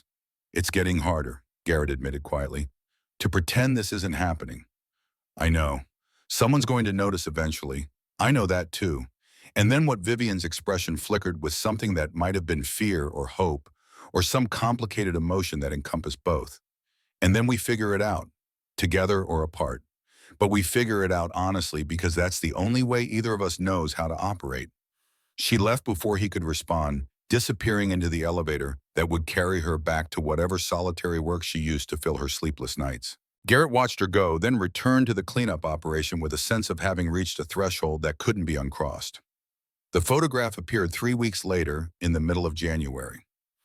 It was a low-resolution image, clearly taken from a distance, with a phone camera showing Garrett and Vivian standing in the 18th floor corridor after the water incident. They weren't touching. They weren't even standing particularly close. But there was something in their posture, the angle of their bodies toward each other, the focused attention visible even through the grainy pixels, that suggested intimacy beyond professional interaction. The image spread through the company's informal networks with the speed and enthusiasm of gasoline meeting flame. By the time Garrett arrived at work on Monday morning, the whispered conversations stopped whenever he approached, resuming the moment he passed. Tommy was waiting in the facility's office, his expression carefully neutral, in a way that immediately signaled trouble. Have you seen it? Seen what? The photo? Tommy's voice was low-pitched for privacy in a space that suddenly felt dangerously exposed. Someone got a shot of you and the Ice Queen in the hallway a few weeks ago. After the water thing, it's everywhere. Garrett's stomach dropped. We weren't doing anything. We were just talking, I know. But it doesn't look like just talking. It looks like Tommy struggled to find words. It looks like two people who forgot anyone else was watching. The meeting with Helen Kovacs from HR came 3 hours later. Helen was 45, competent, and clearly uncomfortable with the conversation she'd been tasked to have. She placed a printed copy of the photograph on her desk, facing Garrett, and waited for him to look at it. This has been circulating through the company since Friday. I need you to tell me what's happening here. A facilities emergency. I responded to a water incident on the 18th floor. Mrs. Ashford was in the building working late and came to assess the damage. At nearly midnight, she works late frequently. I work late frequently. Our schedules overlapped. The explanation was true, but insufficient. Helen's expression said she knew it, and she knew Garrett knew it. There are rumors, Mr. Sullivan, significant ones, about the nature of your relationship with Mrs. Ashford. I don't have a relationship with Mrs. Ashford. Also true, also insufficient. Helen sighed, leaning back in her chair with the weariness of someone navigating territory that had no good options. I'm not accusing you of anything. The company's fraternization policies are primarily concerned with direct reporting relationships, which don't apply here. But appearance matters. Perception matters. And right now, the perception is that something inappropriate is occurring between you and the CEO. Nothing inappropriate is occurring. Then I'd suggest you make sure it stays that way. Helen's voice softened slightly. I'm not your enemy here, Garrett. But there are people in this company who would use any ammunition available to advance their own agendas. Don't give them weapons. He left the HR office with the photograph still burning in his mind, that captured moment when he'd let his guard down enough for a stranger with a phone to see something that should have remained private. The summons to Vivian's office came the following day. Bradley Whitmore delivered it personally, appearing at the facility's office door with an expression that suggested he found the errand beneath his station, but performed it anyway out of loyalty to his employer. Mrs. Ashford requests your presence in her office at 2 o'clock. Regarding what, she didn't specify. The executive floor had never felt as exposed as it did when Garrett stepped off the elevator at 1:58 p.m. Eyes followed him through the open plan area outside Vivian's corner office, some curious, some hostile, some carefully blank in the way of people who had chosen their sides and were waiting to see which would prevail. Bradley showed him in and closed the door behind him. Vivian was standing at the window that dominated the western wall of her office, looking out at the Minneapolis skyline with her back to the room. She didn't turn when he entered. I know who took the photograph. Garrett waited. Bradley. She turned then, her expression unreadable. He saw us talking in the corridor and assumed correctly, as it turns out, that the image would eventually become fodder for gossip. So he photographed us himself, intending to have documented evidence that nothing inappropriate occurred. That doesn't make sense. If he was trying to protect you, why would he let the photo get out? He didn't. A junior employee in marketing named Timothy Walsh found the image on Bradley's phone during an unrelated file transfer. Walsh saw an opportunity for advancement through the disruption and took it. Walsh leaked the photo. Walsh wanted to curry favor with board members who have been questioning my judgment lately. A scandal involving the CEO and a maintenance worker would have given them ammunition. Vivian moved from the window to her desk where a file folder waited with Timothy Walsh's name on the tab. Bradley has been with me for 6 years. His instinct was correct even if his method was flawed. The photo itself proves nothing, two people talking in a corridor, fully clothed 2 feet apart. But the interpretation of that photo, the story people are building around it, that's what causes damage. What are you going to do? Walsh has been terminated, effective immediately. Vivian opened the folder, glanced at its contents, closed it again. Bradley has been reprimanded for poor judgment and methodology, though I've made clear that his loyalty is not in question. And me? The question hung between them, weighted with implications that extended far beyond professional considerations. The board has requested an emergency meeting. Tomorrow afternoon. They want to discuss the situation. They want to fire me. They want to explore options, which might include your departure, yes, or mine. Yours. Some members of the board have been looking for reasons to question my leadership for years. An inappropriate relationship with an employee would be exactly the justification they need. But there is no inappropriate relationship. Vivian's smile was sad and knowing. There's a relationship, Garrett. The nature of it might be undefined, but its existence is no longer in question. We've been seen together too often, paid too much attention to each other, created too many opportunities for speculation. The photograph is just the catalyst. The fuel has been accumulating for weeks. Garrett sat down in one of the chairs facing her desk, suddenly exhausted by the weight of circumstances he'd never intended to create. I'm sorry, don't be. Vivian circled the desk and leaned against its front edge, closer to him now than professional distance would advise. I made choices too. Every time I could have looked away and didn't. Every hallway conversation. Every elevator ride. What happens at the board meeting, I defend you. Or I don't, and you leave and the story dies, and I go back to the life I was living before you drove me home that night. You'd sacrifice me to protect your position. I'm telling you that's the option that exists. I'm not telling you it's the option I'll take. The distinction mattered more than Garrett could articulate. She wasn't pretending that betrayal was impossible. She was acknowledging its possibility while declaring her intention to refuse it. Why? Because you asked me once what I was scared of. And I realized sometime between that elevator and this moment that I'm more scared of becoming someone who throws innocent people to wolves than I am of anything that Wolf could do to me.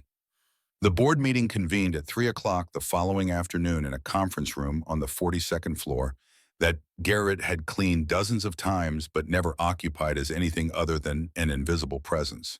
He wasn't present for the meeting itself, the discussion of his fate happening behind closed doors among people who had never seen him as anything other than a line item on an organizational chart. He waited instead in a small anteroom adjacent to the conference room, sitting on a chair that probably cost more than his monthly salary, listening to the muffled cadences of voices he couldn't quite distinguish. Tommy had texted him twice, "Any update?" and "Thinking of you." His mother had called once, concern evident in her voicemail. "Sophie told me something's happening at work. Call me." Sophie herself had kissed him goodbye that morning with unusual intensity, as if she sensed that something significant was shifting in the architecture of their lives. The conference room doors opened at 4:47 p.m. 7 board members filed out, their expressions ranging from satisfied to uncertain to openly hostile. None of them acknowledged Garrett's presence in the anteroom. Vivian emerged last alone, carrying herself with the rigid posture of someone who had just been through combat and wasn't yet sure if they'd won. She saw him, stopped, crossed to where he sat without checking whether anyone was watching. "I didn't let them take you." "What happened?" Richard Thorne, the chairman, argued for your immediate termination. Said the appearance of impropriety was damaging enough to justify removal, regardless of whether anything actually occurred. "And you said?" "I said that if this company fires innocent employees based on photographs taken out of context and rumors spread by malicious actors, then it's not a company I recognize anymore. I said that you had done nothing wrong, that I had done nothing wrong, and that I would not sacrifice your career or your reputation to appease speculation. They accepted that. 3 of them did. 3 wanted to push further. Richard was the deciding vote. What did he decide?" Vivian's expression softened, the professional armor developing hairline cracks that revealed something more human underneath. "He said he's known me for 15 years. He said he's watched me build this company from nothing, watched me survive betrayals that would have destroyed weaker people. Watch me make hard decisions that protected our employees even when easier paths were available. He said that if I believed you were innocent, that was enough for him. So I'm not fired. You're not fired." Vivian took a breath that seemed to carry the weight of the past 2 days. "But Garrett, this isn't over. The questions will continue. The scrutiny will intensify. Being associated with me will make your life at this company more difficult in ways neither of us can fully predict." "I know. And knowing that, do you still want to stay?" The question contained multitudes, professional considerations tangled with personal implications, the practical realities of employment mixed with the emotional stakes of connection. "I want to understand something first. What, when you were in there defending me to people who wanted me gone, were you protecting an employee or were you protecting something else?" Vivian held his gaze with the unflinching directness that had first caught his attention in a parking garage 2 months ago. "Both." She didn't look away, didn't soften the admission with qualifiers. "I was protecting an employee who has done nothing wrong. I was also protecting someone I've come to care about in ways I don't fully understand and can't entirely control. The two aren't mutually exclusive." That's what I needed to know. And I'm not going anywhere." The anteroom was empty except for the 2 of them, the board members long since departed, to process the afternoon's events. In the silence, Garrett could hear the soft hum of the building's climate control systems, the distant elevator chimes, the quiet persistence of infrastructure keeping everything running. Vivian extended her hand, a gesture that should have been professional, but felt like something else entirely. Thank you for staying, for understanding, for being exactly who you are. Garrett took her hand, held it. Let the contact say what words couldn't adequately express. Thank you for not letting them erase me. They stood like that for a moment longer than was wise in a building full of eyes and agendas and dangers they were only beginning to understand. Then Vivian released his hand, straightened her posture, and walked toward the elevator bank with the measured stride of a woman returning to the war. She'd briefly paused to fight a different battle. Garrett watched her go, watched the elevator doors close around her. Then he went home to his daughter and his mother and the ordinary life that had somehow become entangled with something extraordinary. The conversation with Carl came the next morning. His supervisor was waiting when Garrett arrived, looking older than his 55 years and carrying the weariness of someone who had spent the night worrying about things beyond his control. Close the door. Garrett complied, knowing what was coming before the first words were spoken. I heard about the board meeting. Carl's voice was careful, measured. I heard you survived. Is that what we're calling it? I'm calling it what it is. You were in the crosshairs of people who could have ended your career with a signature. And you walked out still employed. That's survival. Thanks to Mrs. Ashford. Carl's expression shifted, something complicated moving behind his eyes. I've worked in this building for 7 years. I've seen executives come and go, watched careers rise and fall based on politics I don't pretend to understand. In all that time, I've never seen Vivian Ashford put herself at risk for anyone. She was defending principle. Not me specifically. Don't insult my intelligence, Garrett. Carl leaned forward, his voice dropping to a register that demanded attention. Whatever is happening between you and her, and something is clearly happening, even if neither of you are willing to name it, it's put both of you in positions you shouldn't be in. I know. Do you understand that the scrutiny isn't going to stop? That every interaction between you will be analyzed, cataloged, potentially weaponized?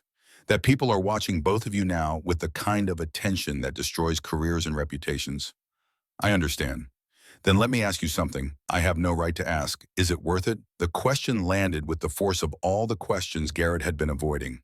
Was whatever existed between him and Vivian worth the professional risk, the personal exposure, the potential damage to careers and families and carefully constructed lives? He thought of Sophie, who had somehow learned at 8 years old that loving someone didn't require them to stay. He thought of Rebecca, who had left because his honesty was too uncomfortable to live with.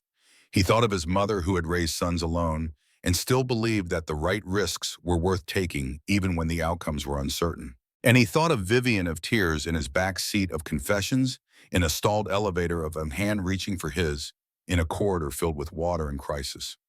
I don't know yet, he admitted, but I know I can't walk away from finding out. Carl studied him for a long moment, assessing something that Garrett suspected went beyond professional evaluation. Then be careful. Be smarter than the people who want to see you fail. And whatever you do, don't give them ammunition they can use against you. The warning echoed in Garrett's mind as he left Carl's office and returned to the work that had always been his anchor, the practical tasks, the physical repairs, the tangible problems with solutions he could touch and verify. But something had shifted in the nature of that work. The building felt different now, charged with implications, dense with watching eyes, transformed from a neutral space into territory where every action might be judged and every decision might carry consequences beyond the immediate. He made it through the day by focusing on what he could control, the maintenance requests, the equipment checks, the small emergencies that required attention and expertise. He avoided the executive floor. He avoided areas where he might accidentally encounter Vivian. He was, as Carl had advised, being careful. But careful felt like retreat, and retreat felt like betrayal of everything they'd admitted to each other in that anteroom. At 5:30 p.m., his phone buzzed with a text from an unknown number. We need to talk. Not here, not now, but soon. He didn't need to ask who had sent it. He didn't need to wonder what they needed to discuss. The trajectory they'd been resisting had finally become undeniable. The question was no longer whether something was happening between them. The question was what they were going to do about it. Part 3. The transfer request sat on Carl's desk for 3 days before Garrett asked him to destroy it. He had typed it late on the night after the board meeting, sitting in his darkened apartment while Sophie slept in the next room. The words had come easily, standard language, professional tone, citing personal reasons, and expressing gratitude for 7 years of employment. A clean exit, a quiet disappearance, the path of least resistance for everyone involved. But sending it to Carl had felt like failure the moment he clicked submit, and the feeling had only intensified in the days that followed. He found himself walking through the building with heightened awareness, cataloging every system he'd learned to maintain, every colleague he'd come to respect, every small piece of infrastructure that functioned properly, because he'd made it his business to understand how things worked. This was his place. He had built something here, not an empire, not a legacy, but a competence that mattered. Walking away because circumstances had become uncomfortable felt like betraying the version of himself he'd spent 34 years constructing. Eleanor's intervention came on a Sunday evening 4 days after he'd submitted the request. Sophie was at a birthday party, rare hours of adult conversation, uninterrupted by 8-year-old observations.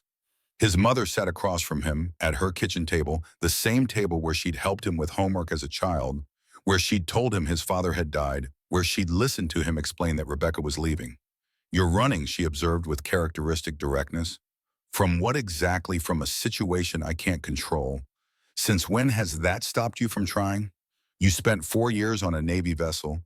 You raised a daughter through a divorce. You've built a career out of fixing problems other people can't solve. And now you're going to quit because some board members asked uncomfortable questions. It's more complicated than that. It's always more complicated than that. Complications aren't reasons to retreat, they're reasons to be smarter." Garrett stared at his coffee gone cold in the cup he'd been neglecting. His mother had a way of cutting through the noise he generated to distract himself from truths he didn't want to face. I know there's a woman. I've known since the night you drove her home and came back looking like someone had rearranged your understanding of the world. Nothing's happened. Not really, but something could. And that possibility scares you more than anything that's actually occurred. The accuracy of her assessment landed with uncomfortable precision. She's the CEO, Mom. She runs the company. The power imbalance alone makes anything between us complicated, at best impossible at worst. Power imbalances exist in every relationship. Your father had more education than I did. I had more family money than he did. We figured it out because we wanted to figure it out. The question isn't whether the complications exist. It's whether the person on the other side of those complications is worth the effort of navigating them. I have Sophie to think about. Sophie is exactly why you should think carefully before making decisions based on fear. Eleanor's voice softened. That child watches everything you do. She's learning from you what it means to be an adult, how to handle difficulty, whether to run toward problems or away from them. What lesson do you want her to learn? The question cut deeper than any criticism could have. Garrett thought of his daughter's dark eyes, always watching, always assessing, always cataloging the behaviors of the adults in her life as data for her own developing understanding of how the world worked. He thought of the letters Sophie wrote to her mother every week, pages of connection she maintained, even when the recipient couldn't be bothered to respond. His daughter had learned something he'd never explicitly taught her, that loving someone didn't require their presence, that maintaining connection was a choice you made, regardless of whether it was reciprocated. What would it teach her if he ran from this? That difficulty was reason enough to abandon something meaningful, that fear of potential pain justified preemptive retreat? "I don't know what I'm doing," he admitted. "Nobody knows what they're doing, Garrett. We just keep doing it anyway and hope we figure it out along the way." Eleanor reached across the table and covered his hand with her own. "You're not a coward. You've never been a coward. Don't start now because some executives made you uncomfortable." The next morning, he walked into Carl's office before the day's first crisis could demand his attention. Tear it up. Carl looked up from his paperwork, confusion giving way to understanding as he recognized what Garrett was requesting. "The transfer request, I'm not leaving." Carl studied him for a long moment, assessing something beneath the surface of the statement. Whatever he found seemed to satisfy him. "Good." He picked up the document, fed it into the shredder beside his desk, and watched it disappear into confetti. "Because you're not the running type, Garrett. Never have been. I was worried you'd forgotten that. My mother reminded me." Smart woman, your mother. The shredded paper settled into its bin, and with it settled something in Garrett's chest. the anxious weight of anticipated departure dissolving into the steadier reality of committed presence. He wasn't going anywhere, but staying didn't mean things would remain unchanged. The 6 months that followed existed in a strange suspended state, a deliberate distance maintained through mutual understanding. Garrett continued his work with the focused competence that had always defined him, but he stopped manufacturing excuses to be on the executive floor. He stopped timing his arrivals and departures to maximize chances of encounter. He stopped looking for her in hallways, in elevators, in parking garages. And Vivian apparently did the same. The company's gossip networks gradually found other subjects to dissect. The photograph controversy faded into organizational memory, replaced by fresher scandals and more immediate concerns.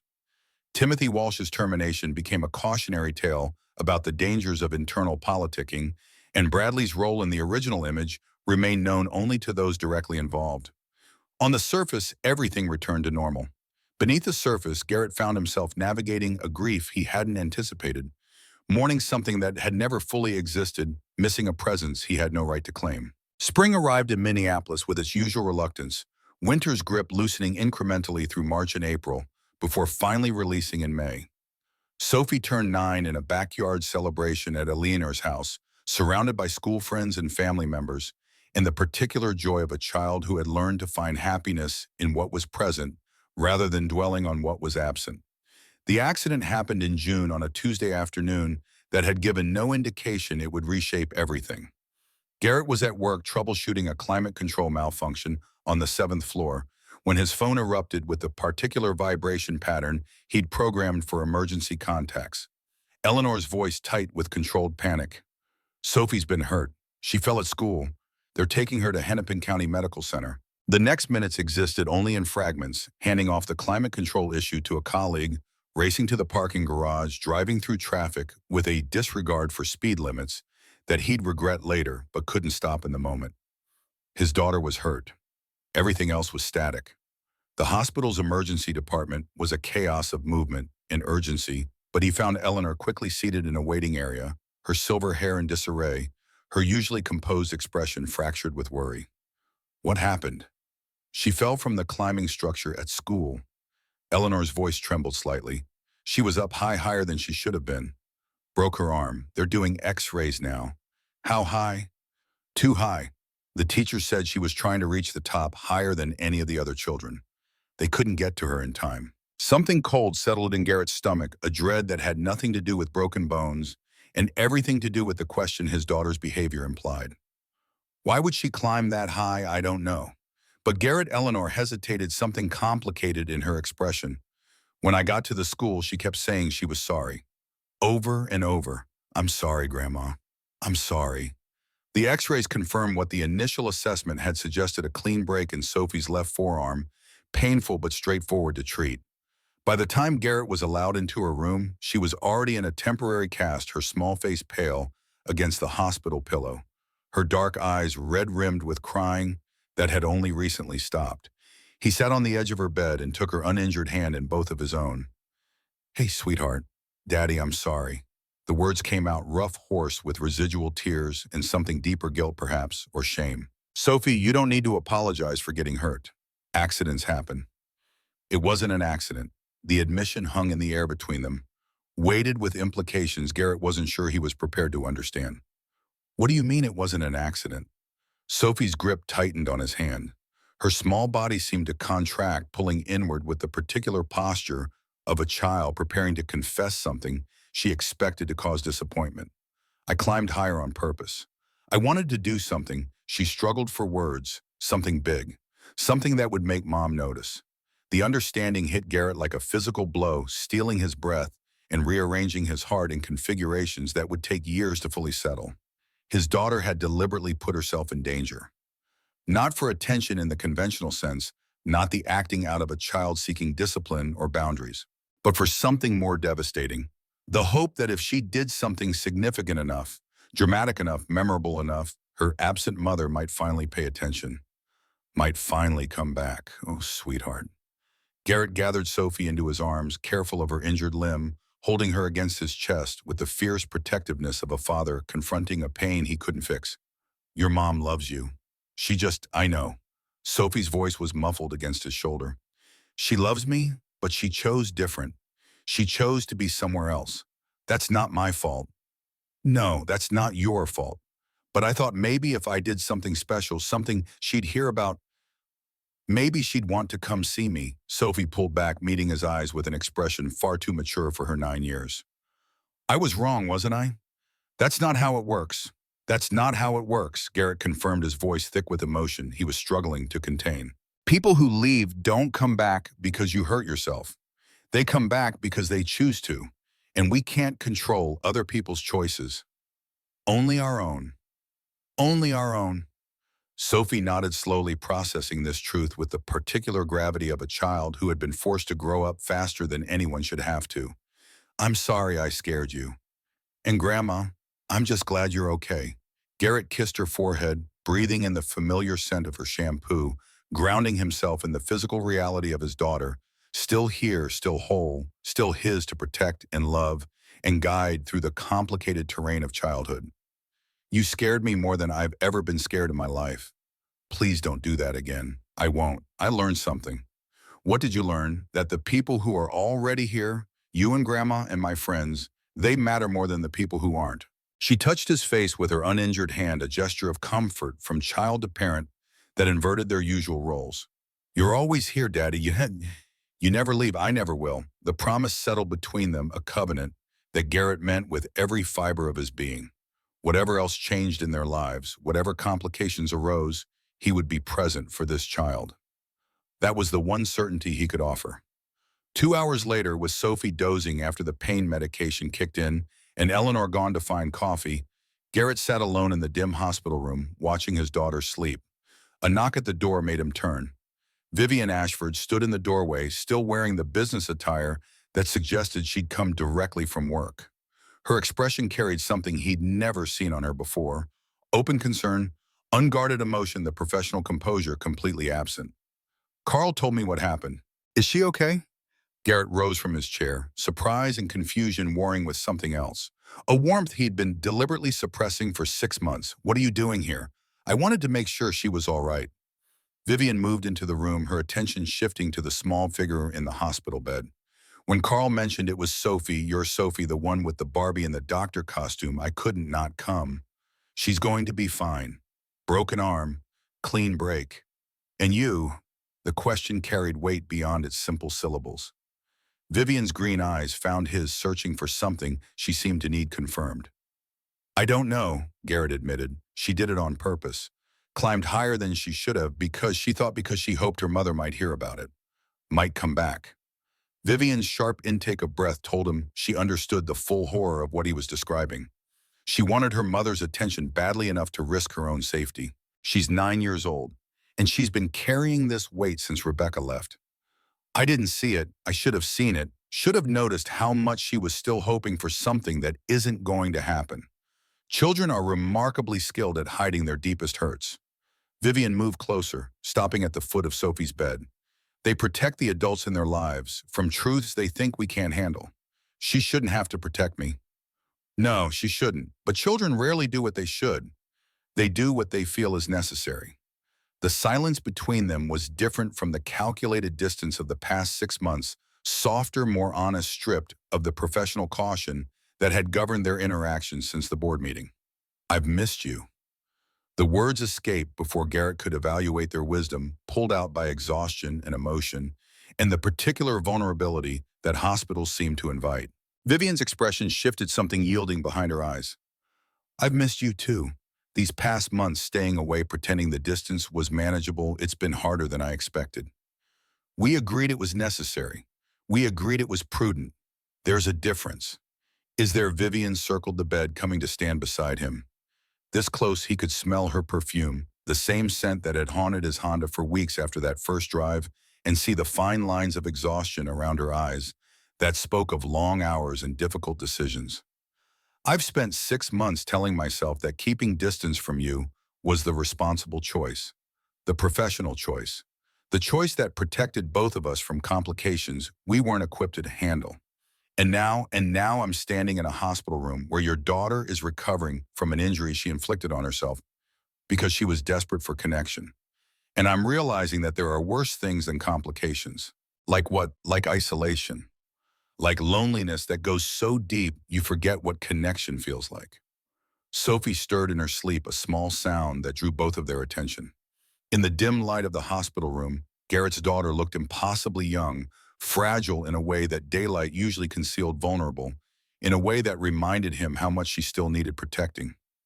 "She's remarkable," Vivian said softly. "I only met her for a moment that night you drove me home. But I remember thinking children that age usually ignore adults they don't know." She looked at me like she was taking notes. "That's Sophie, always observing, always cataloging." She wrote me a letter. Garrett's attention snapped to Vivian, surprise overriding exhaustion. "What? A few weeks ago. It arrived at the office through internal mail. No return address, but I recognized the handwriting from the Barbie's costume. The doctor written in purple marker on the back." "What did she say?" Vivian reached into her pocket and withdrew a folded piece of paper, worn at the edges from what looked like multiple readings. "She said she noticed that I made her daddy smile different, that she didn't know if I liked him or not, but she knew that when I was around, he seemed less lonely. She said she just wanted him to be happy." Garrett stared at the letter in Vivian's hands, this evidence of his daughter's perception that he'd had no idea existed. "I didn't know she asked me to promise something." Vivian unfolded the paper, found the relevant passage. She said, "If you do like my daddy, please don't leave like my mom did. He pretends he's okay when people leave, but he's not really. He just hides it good." The words landed with the force of revelation, Sophie's innocent observation illuminating something Garrett had been hiding from himself. He wasn't okay. He hadn't been okay since Rebecca left. He'd been pretending, functioning, surviving, but not okay. And his daughter had seen through the pretense with the clarity that only children possessed. "I'm not okay," he admitted aloud to Vivian, to the room, to himself. "I've been acting like I am, like the divorce didn't break something fundamental in how I trust people. But it did, and I've been using that brokenness as a reason to avoid anything that might break me again." Vivian's hand found his, her fingers interlacing with his own, in a gesture that echoed their moment in the elevator months ago. "I'm not okay either, and I don't want to be alone anymore. I'm tired of being safe if safe means empty." "What are you saying?" "I'm saying that when your daughter asked me to promise not to leave like her mother did, I wrote back." Vivian's voice dropped, intimate in the quiet hospital room. "I promised her I would try, that I couldn't guarantee anything, life doesn't work that way, but that I would try to be someone who stayed, someone who showed up, someone who didn't run when things got complicated." "You wrote to Sophie, someone had to answer her letter. And I meant what I wrote. Every word." The night deepened around them, the hospital settling into its late-hour rhythms of muted announcements and careful footsteps. Sophie slept on, unaware that her father was standing beside her bed having the most important conversation of his adult life. "This is impossible," Garrett said, but without the conviction the words should have carried. "Everything about us, the power dynamics, the professional complications, the scrutiny, it's all still there." "It's all still there," Vivian agreed. "But I've discovered something over these 6 months of responsible distance. What? That impossible isn't the same as wrong, and that some things are worth attempting even when the outcome is uncertain." She released his hand and moved toward the door, pausing at the threshold to look back at him with an expression that contained multitudes, hope and fear and determination, and something else, something that looked like the beginning of joy. "When Sophie's recovered, when you are ready, I'd like to try. Not secretly, not hidden, but openly. Whatever we are, whatever we become, I'd like to find out honestly. And if it doesn't work, then at least we'll know. At least we won't spend the rest of our lives wondering what might have been if we'd had the courage to try." She left before he could respond, her footsteps fading down the hospital corridor until he was alone again with his sleeping daughter and the echo of possibilities he'd been afraid to imagine. The year that followed moved in rhythms Garrett was still learning to recognize. Sophie healed her cast, becoming a canvas for artwork and signatures before its eventual removal. The break left no lasting damage, the resilience of young bones, the doctors said, remarkable in its capacity for recovery. But the emotional healing was slower, requiring conversations that Garrett hadn't known how to have before the accident forced his hand. They talked about Rebecca really talked, not the careful euphemisms and deflections that Garrett had been using since the divorce. He told Sophie the truth, age-appropriate but honest, that her mother loved her, but struggled with the responsibilities of parenthood, that the leaving was about Rebecca's limitations and not about Sophie's worth, that some people weren't equipped to stay even when staying was what everyone needed. Sophie listened with the gravity of a child processing information that would shape her understanding of the world for decades to come. And she asked with characteristic directness, "Is Vivian going to stay?" Question caught Garrett off guard, though it shouldn't have. His daughter missed nothing. "I don't know, sweetheart. We're trying to figure that out. But you want her to." He considered the question carefully, giving it the respect Sophie's observation deserved. "Yes, I want her to. Then I hope she does too." The relationship with Vivian developed in the interstices of their complicated lives. Lunch meetings that stretched longer than professional necessity required weekend hours when Sophie was at Eleanor's. An adult connection became possible, phone calls late at night when the building was empty and conversation could flow without witnesses. They were careful, they were discreet, but they were no longer pretending that the connection between them was anything other than what it was. Sophie met Vivian formally in March, almost a year after the hospital night, at a carefully chosen restaurant where children's menus coexisted with wine lists and families occupied adjacent tables. The meeting had been Sophie's idea. She wanted, she said, to see if Vivian looked at her daddy in person the way she sounded in her letters. The correspondence had continued, a secret channel between Garrett's daughter and the woman who was slowly becoming significant in his life. Sophie wrote about school and friends and the chapter books she was devouring. Vivian wrote about work and travel and the particular challenges of being a woman in charge of large things. Garrett read none of it, respecting the privacy his daughter had established. But he watched the effects, the way Sophie's attitude toward Vivian shifted from cautious curiosity to something warmer, something that looked like the beginnings of trust. The dinner itself was awkward in the particular way of first meetings between potential family members. Sophie asked questions with her characteristic directness. "What's your favorite color? Do you like dogs? Why did you never get married?" Vivian answered each one honestly, without condescension or deflection.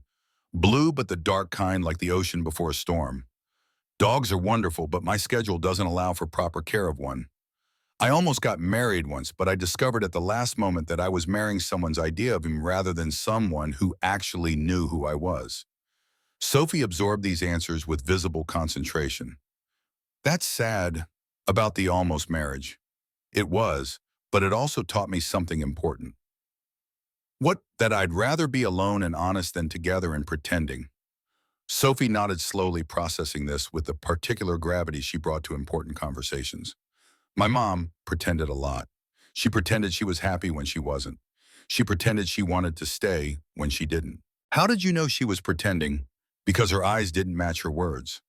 Sophie glanced at her father, then back to Vivian. "Your eyes match your words. That's why Daddy trusts you, I think. Because you don't pretend." The observation landed with the force of revealed truth. Garrett watched Vivian receive it, saw the emotion that flickered across her features before she composed herself. "Thank you, Sophie. That's one of the nicest things anyone's ever said to me." "You're welcome." Sophie returned to her chicken fingers with the easy transition of a child who had delivered her verdict and was ready to move on to other concerns. But later in the parking lot, while Sophie investigated something fascinating near the landscape shrubbery, Vivian found Garrett's hand and held it. "She's extraordinary, I know. Does she know how much she sees more than I'd realized?" Vivian's grip tightened. "I'm terrified of disappointing her, of disappointing you, of this whole fragile thing falling apart, because I don't know how to be what either of you need. None of us know how to be what we need to be. We figure it out as we go." Garrett turned to face her, holding both her hands in his.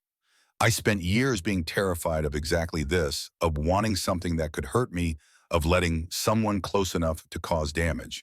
But I've realized something." "What?" "That the alternative is worse. Living behind walls, keeping everyone at safe distance, protecting yourself from pain by refusing to risk joy that's not living. That's just existing." Sophie reappeared at that moment, carrying a leaf she'd deemed remarkable, and the intimate bubble dissolved into the ordinary logistics of getting a 9-year-old into a car and headed home. But something had crystallized in that parking lot conversation, an acknowledgement of trajectory, a recognition that what existed between them had evolved beyond possibility into something approaching certainty. They were building something. Carefully, deliberately, with full awareness of the complications and risks involved. Whether it would hold remained to be seen. But for the first time in longer than Garrett could remember, he wanted to find out. 2 years after the first car ride, Vivian invited him to her penthouse, a space Garrett had never entered, though he'd driven past the building countless times since that first night. The penthouse surprised him. He'd expected sterile minimalism, the professional aesthetic that dominated Vivian's office, translated into domestic space. Instead, he found evidence of living photographs on shelves, books stacked on tables, a plant in the corner that looked genuinely cared for rather than decoratively acquired. And something new, a framed photograph of Sophie captured at last spring's soccer game mid-kick, with her hair flying and her expression fierce with concentration. When did you take that at the game in April? You were on the phone with Carl about some crisis and Sophie was warming up. She didn't know I was photographing her. Why frame it? Because she looks exactly like her father in that picture. Determined, focused, completely present in what she's doing. Vivian crossed the room to stand beside him. I wanted that reminder of what real commitment looks like.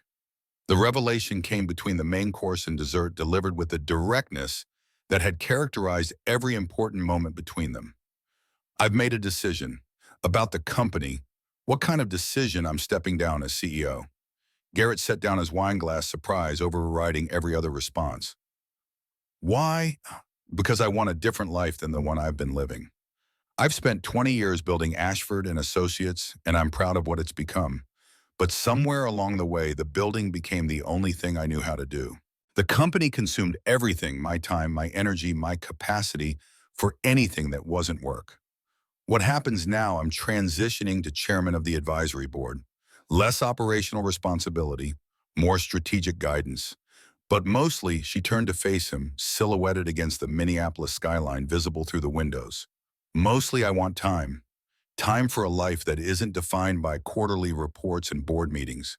Time for the things I've been telling myself I'd get to eventually. Things like what? Things like you. Things like Sophie. Things like finding out what it means to be connected to people instead of connected to accomplishments. Vivian, I'm not doing this for you, she interrupted, anticipating his objection. I'm doing it for me, but I'm asking if you'd be interested in doing it together. What exactly are you proposing? I'm proposing that we stop pretending our relationship is casual or temporary or undefined. I'm proposing that we acknowledge what we've been building for 2 years and commit to building it intentionally, openly, without the excuses and complications we've been using to justify keeping each other at arm's length. Garrett absorbed this information, his mind racing to catch up with developments he hadn't anticipated. I'm a facilities coordinator. The gap between us professionally, financially, socially, it hasn't disappeared because we've been quietly together. No, it hasn't. Vivian reached out and took his hands, pulling him to his feet so they stood face to face. But I've spent my whole life being matched with people who looked appropriate on paper and felt wrong in practice. I dated executives and investors and potential strategic partners, and every single one of them wanted something from me beyond who I actually was. And you want me to be honest. You want me to be present. You want me to be the person who cried in your back seat instead of the person who runs board meetings. Vivian's grip tightened. You want the real version of me, and that's worth more than all the appropriate matches in the world, Sophie, Garrett said finally. I need to talk to Sophie, I know. And if she's not comfortable, then we figure out a different path. Vivian's voice carried no hesitation. I'm not asking you to choose between your daughter and me. I'm asking if there's room for both. Sophie's verdict came 3 days later, delivered with characteristic directness over breakfast at Eleanor's house. She asked if you're going to be my new mom. Garrett nearly choked on his coffee. What did you say? I said you're not replacing my actual mom because I already have one, even if she's far away. But I said I wouldn't mind having another grown-up who cares about me. There are kids in my class with 2 sets of parents. It seems to work okay for them. So you'd be okay with me and Vivian being together? Really together, Sophie considered the question with the gravity it deserved. Is she going to come to my soccer games? She wants to. Yes, and help with homework when you are working late if you want her to, and be here for the regular stuff, not just the fancy stuff. That's what she's proposing. Sophie nodded slowly, reaching a decision with the particular certainty that children bring to important choices. Then I think it's okay. She's nice, and she keeps her promises she promised in her letters that she'd try to be someone who stays, and she's still here. That's more than some people manage. You're sure? I'm sure, Daddy. Sophie returned to her cereal with the easy transition of a child who had delivered her verdict and was ready to move on. But I have one condition. What's that? She has to come to all my games, not just some of them, all of them. I think that can be arranged. 4 years after the first car ride, Garrett stood on the sidelines of a soccer field in suburban Minneapolis, watching his 12-year-old daughter prepare for the championship game of her fall league. The October afternoon was crisp with autumn's particular sharpness, the trees around the field painted in shades of gold and amber. Time had passed with the strange elasticity that characterized periods of genuine happiness, simultaneously swift and slow. Each day distinct, but the years collapsing into moments of accumulated joy. Sophie wore the number 10 jersey, her position as midfielder, reflecting the same observational intensity that had always defined her. She'd grown into her features over these 4 years, the Rebecca in her face softening into something that was increasingly unmistakably her own. The bleachers held their small constellation of supporters, Eleanor in her practical jacket and sensible shoes. Tommy, who had become a fixture at these games through his friendship with Garrett and his own genuine affection for Sophie, and Vivian wearing a baseball cap that concealed her famous features and cheering with the unguarded enthusiasm of someone who had discovered late in life the particular pleasure of caring about athletic competitions involving people you loved. They'd been living together for a year now, Vivian having downsized from the penthouse to a house in the suburbs that was large enough for 3 people and small enough to feel like home. The transition had been gradual, thoughtful, negotiated with Sophie's needs at the center of every decision. He'd been promoted twice in the past 4 years, once to supervise the facilities team for all Minneapolis operations, once to a regional director position that he'd initially resisted before realizing that advancement wasn't incompatible with authenticity. The second promotion had come from Carl's recommendation and the board's recognition of competence rather than from any influence Vivian might have wielded. She remained technically his employer, chairman of the advisory board rather than CEO, but still connected to the company she'd built. The power imbalance hadn't disappeared. It had simply become one factor among many in a relationship complex enough to contain contradictions. Sophie scored in the 78th minute a striking goal from an angle that shouldn't have been possible, her body twisting midair to connect boot with ball in a moment of athletic grace that made Garrett's heart seize with pride. He was on his feet before he realized he'd moved, shouting her name, watching his daughter pump her fist and run toward her teammates while the scoreboard flipped to show the advantage that would hold through the final whistle. Vivian was standing beside him, her hand finding his, her smile carrying the particular warmth of someone witnessing joy they'd helped create. She's incredible, I know. She gets it from you. The generosity of the statement caught him off guard. From me, the determination, the focus, the way she commits completely to whatever she's doing. I've watched you work for 4 years. I've seen how you approach problems, how you refuse to give up on things that matter. Sophie learned that from you. The game ended in victory, Sophie's goal proving decisive. The post-game celebration was a chaos of congratulations and team photos and the particular exhausted happiness that belonged to children who had accomplished something they'd worked hard to achieve. Sophie found them, after the official festivities concluded, still flushed from exertion, her grin splitting her face wide. Did you see my goal? We saw. Garrett pulled her into a hug, unconcerned about the grass, stains and sweat. You were amazing. The angle was impossible. Vivian's voice carried genuine awe. I don't understand how you scored from there. I've been practicing. Sophie turned to include Vivian in the conversation with the easy familiarity of someone who no longer distinguished between the adults who loved her. Can we get pizza, champions? Get pizza. Champions absolutely get pizza, Eleanor declared, joining the cluster of celebration with her own proud smile. And ice cream after. Victory has its privileges. The drive to the pizza restaurant became a symphony of Sophie's excited recounting of the game's highlights. Eleanor's occasional interjections with tactical observations that betrayed more soccer knowledge than she usually admitted, and Vivian's questions that demonstrated genuine interest rather than obligatory engagement. Garrett drove as he had driven 4 years ago on a night that had rearranged everything.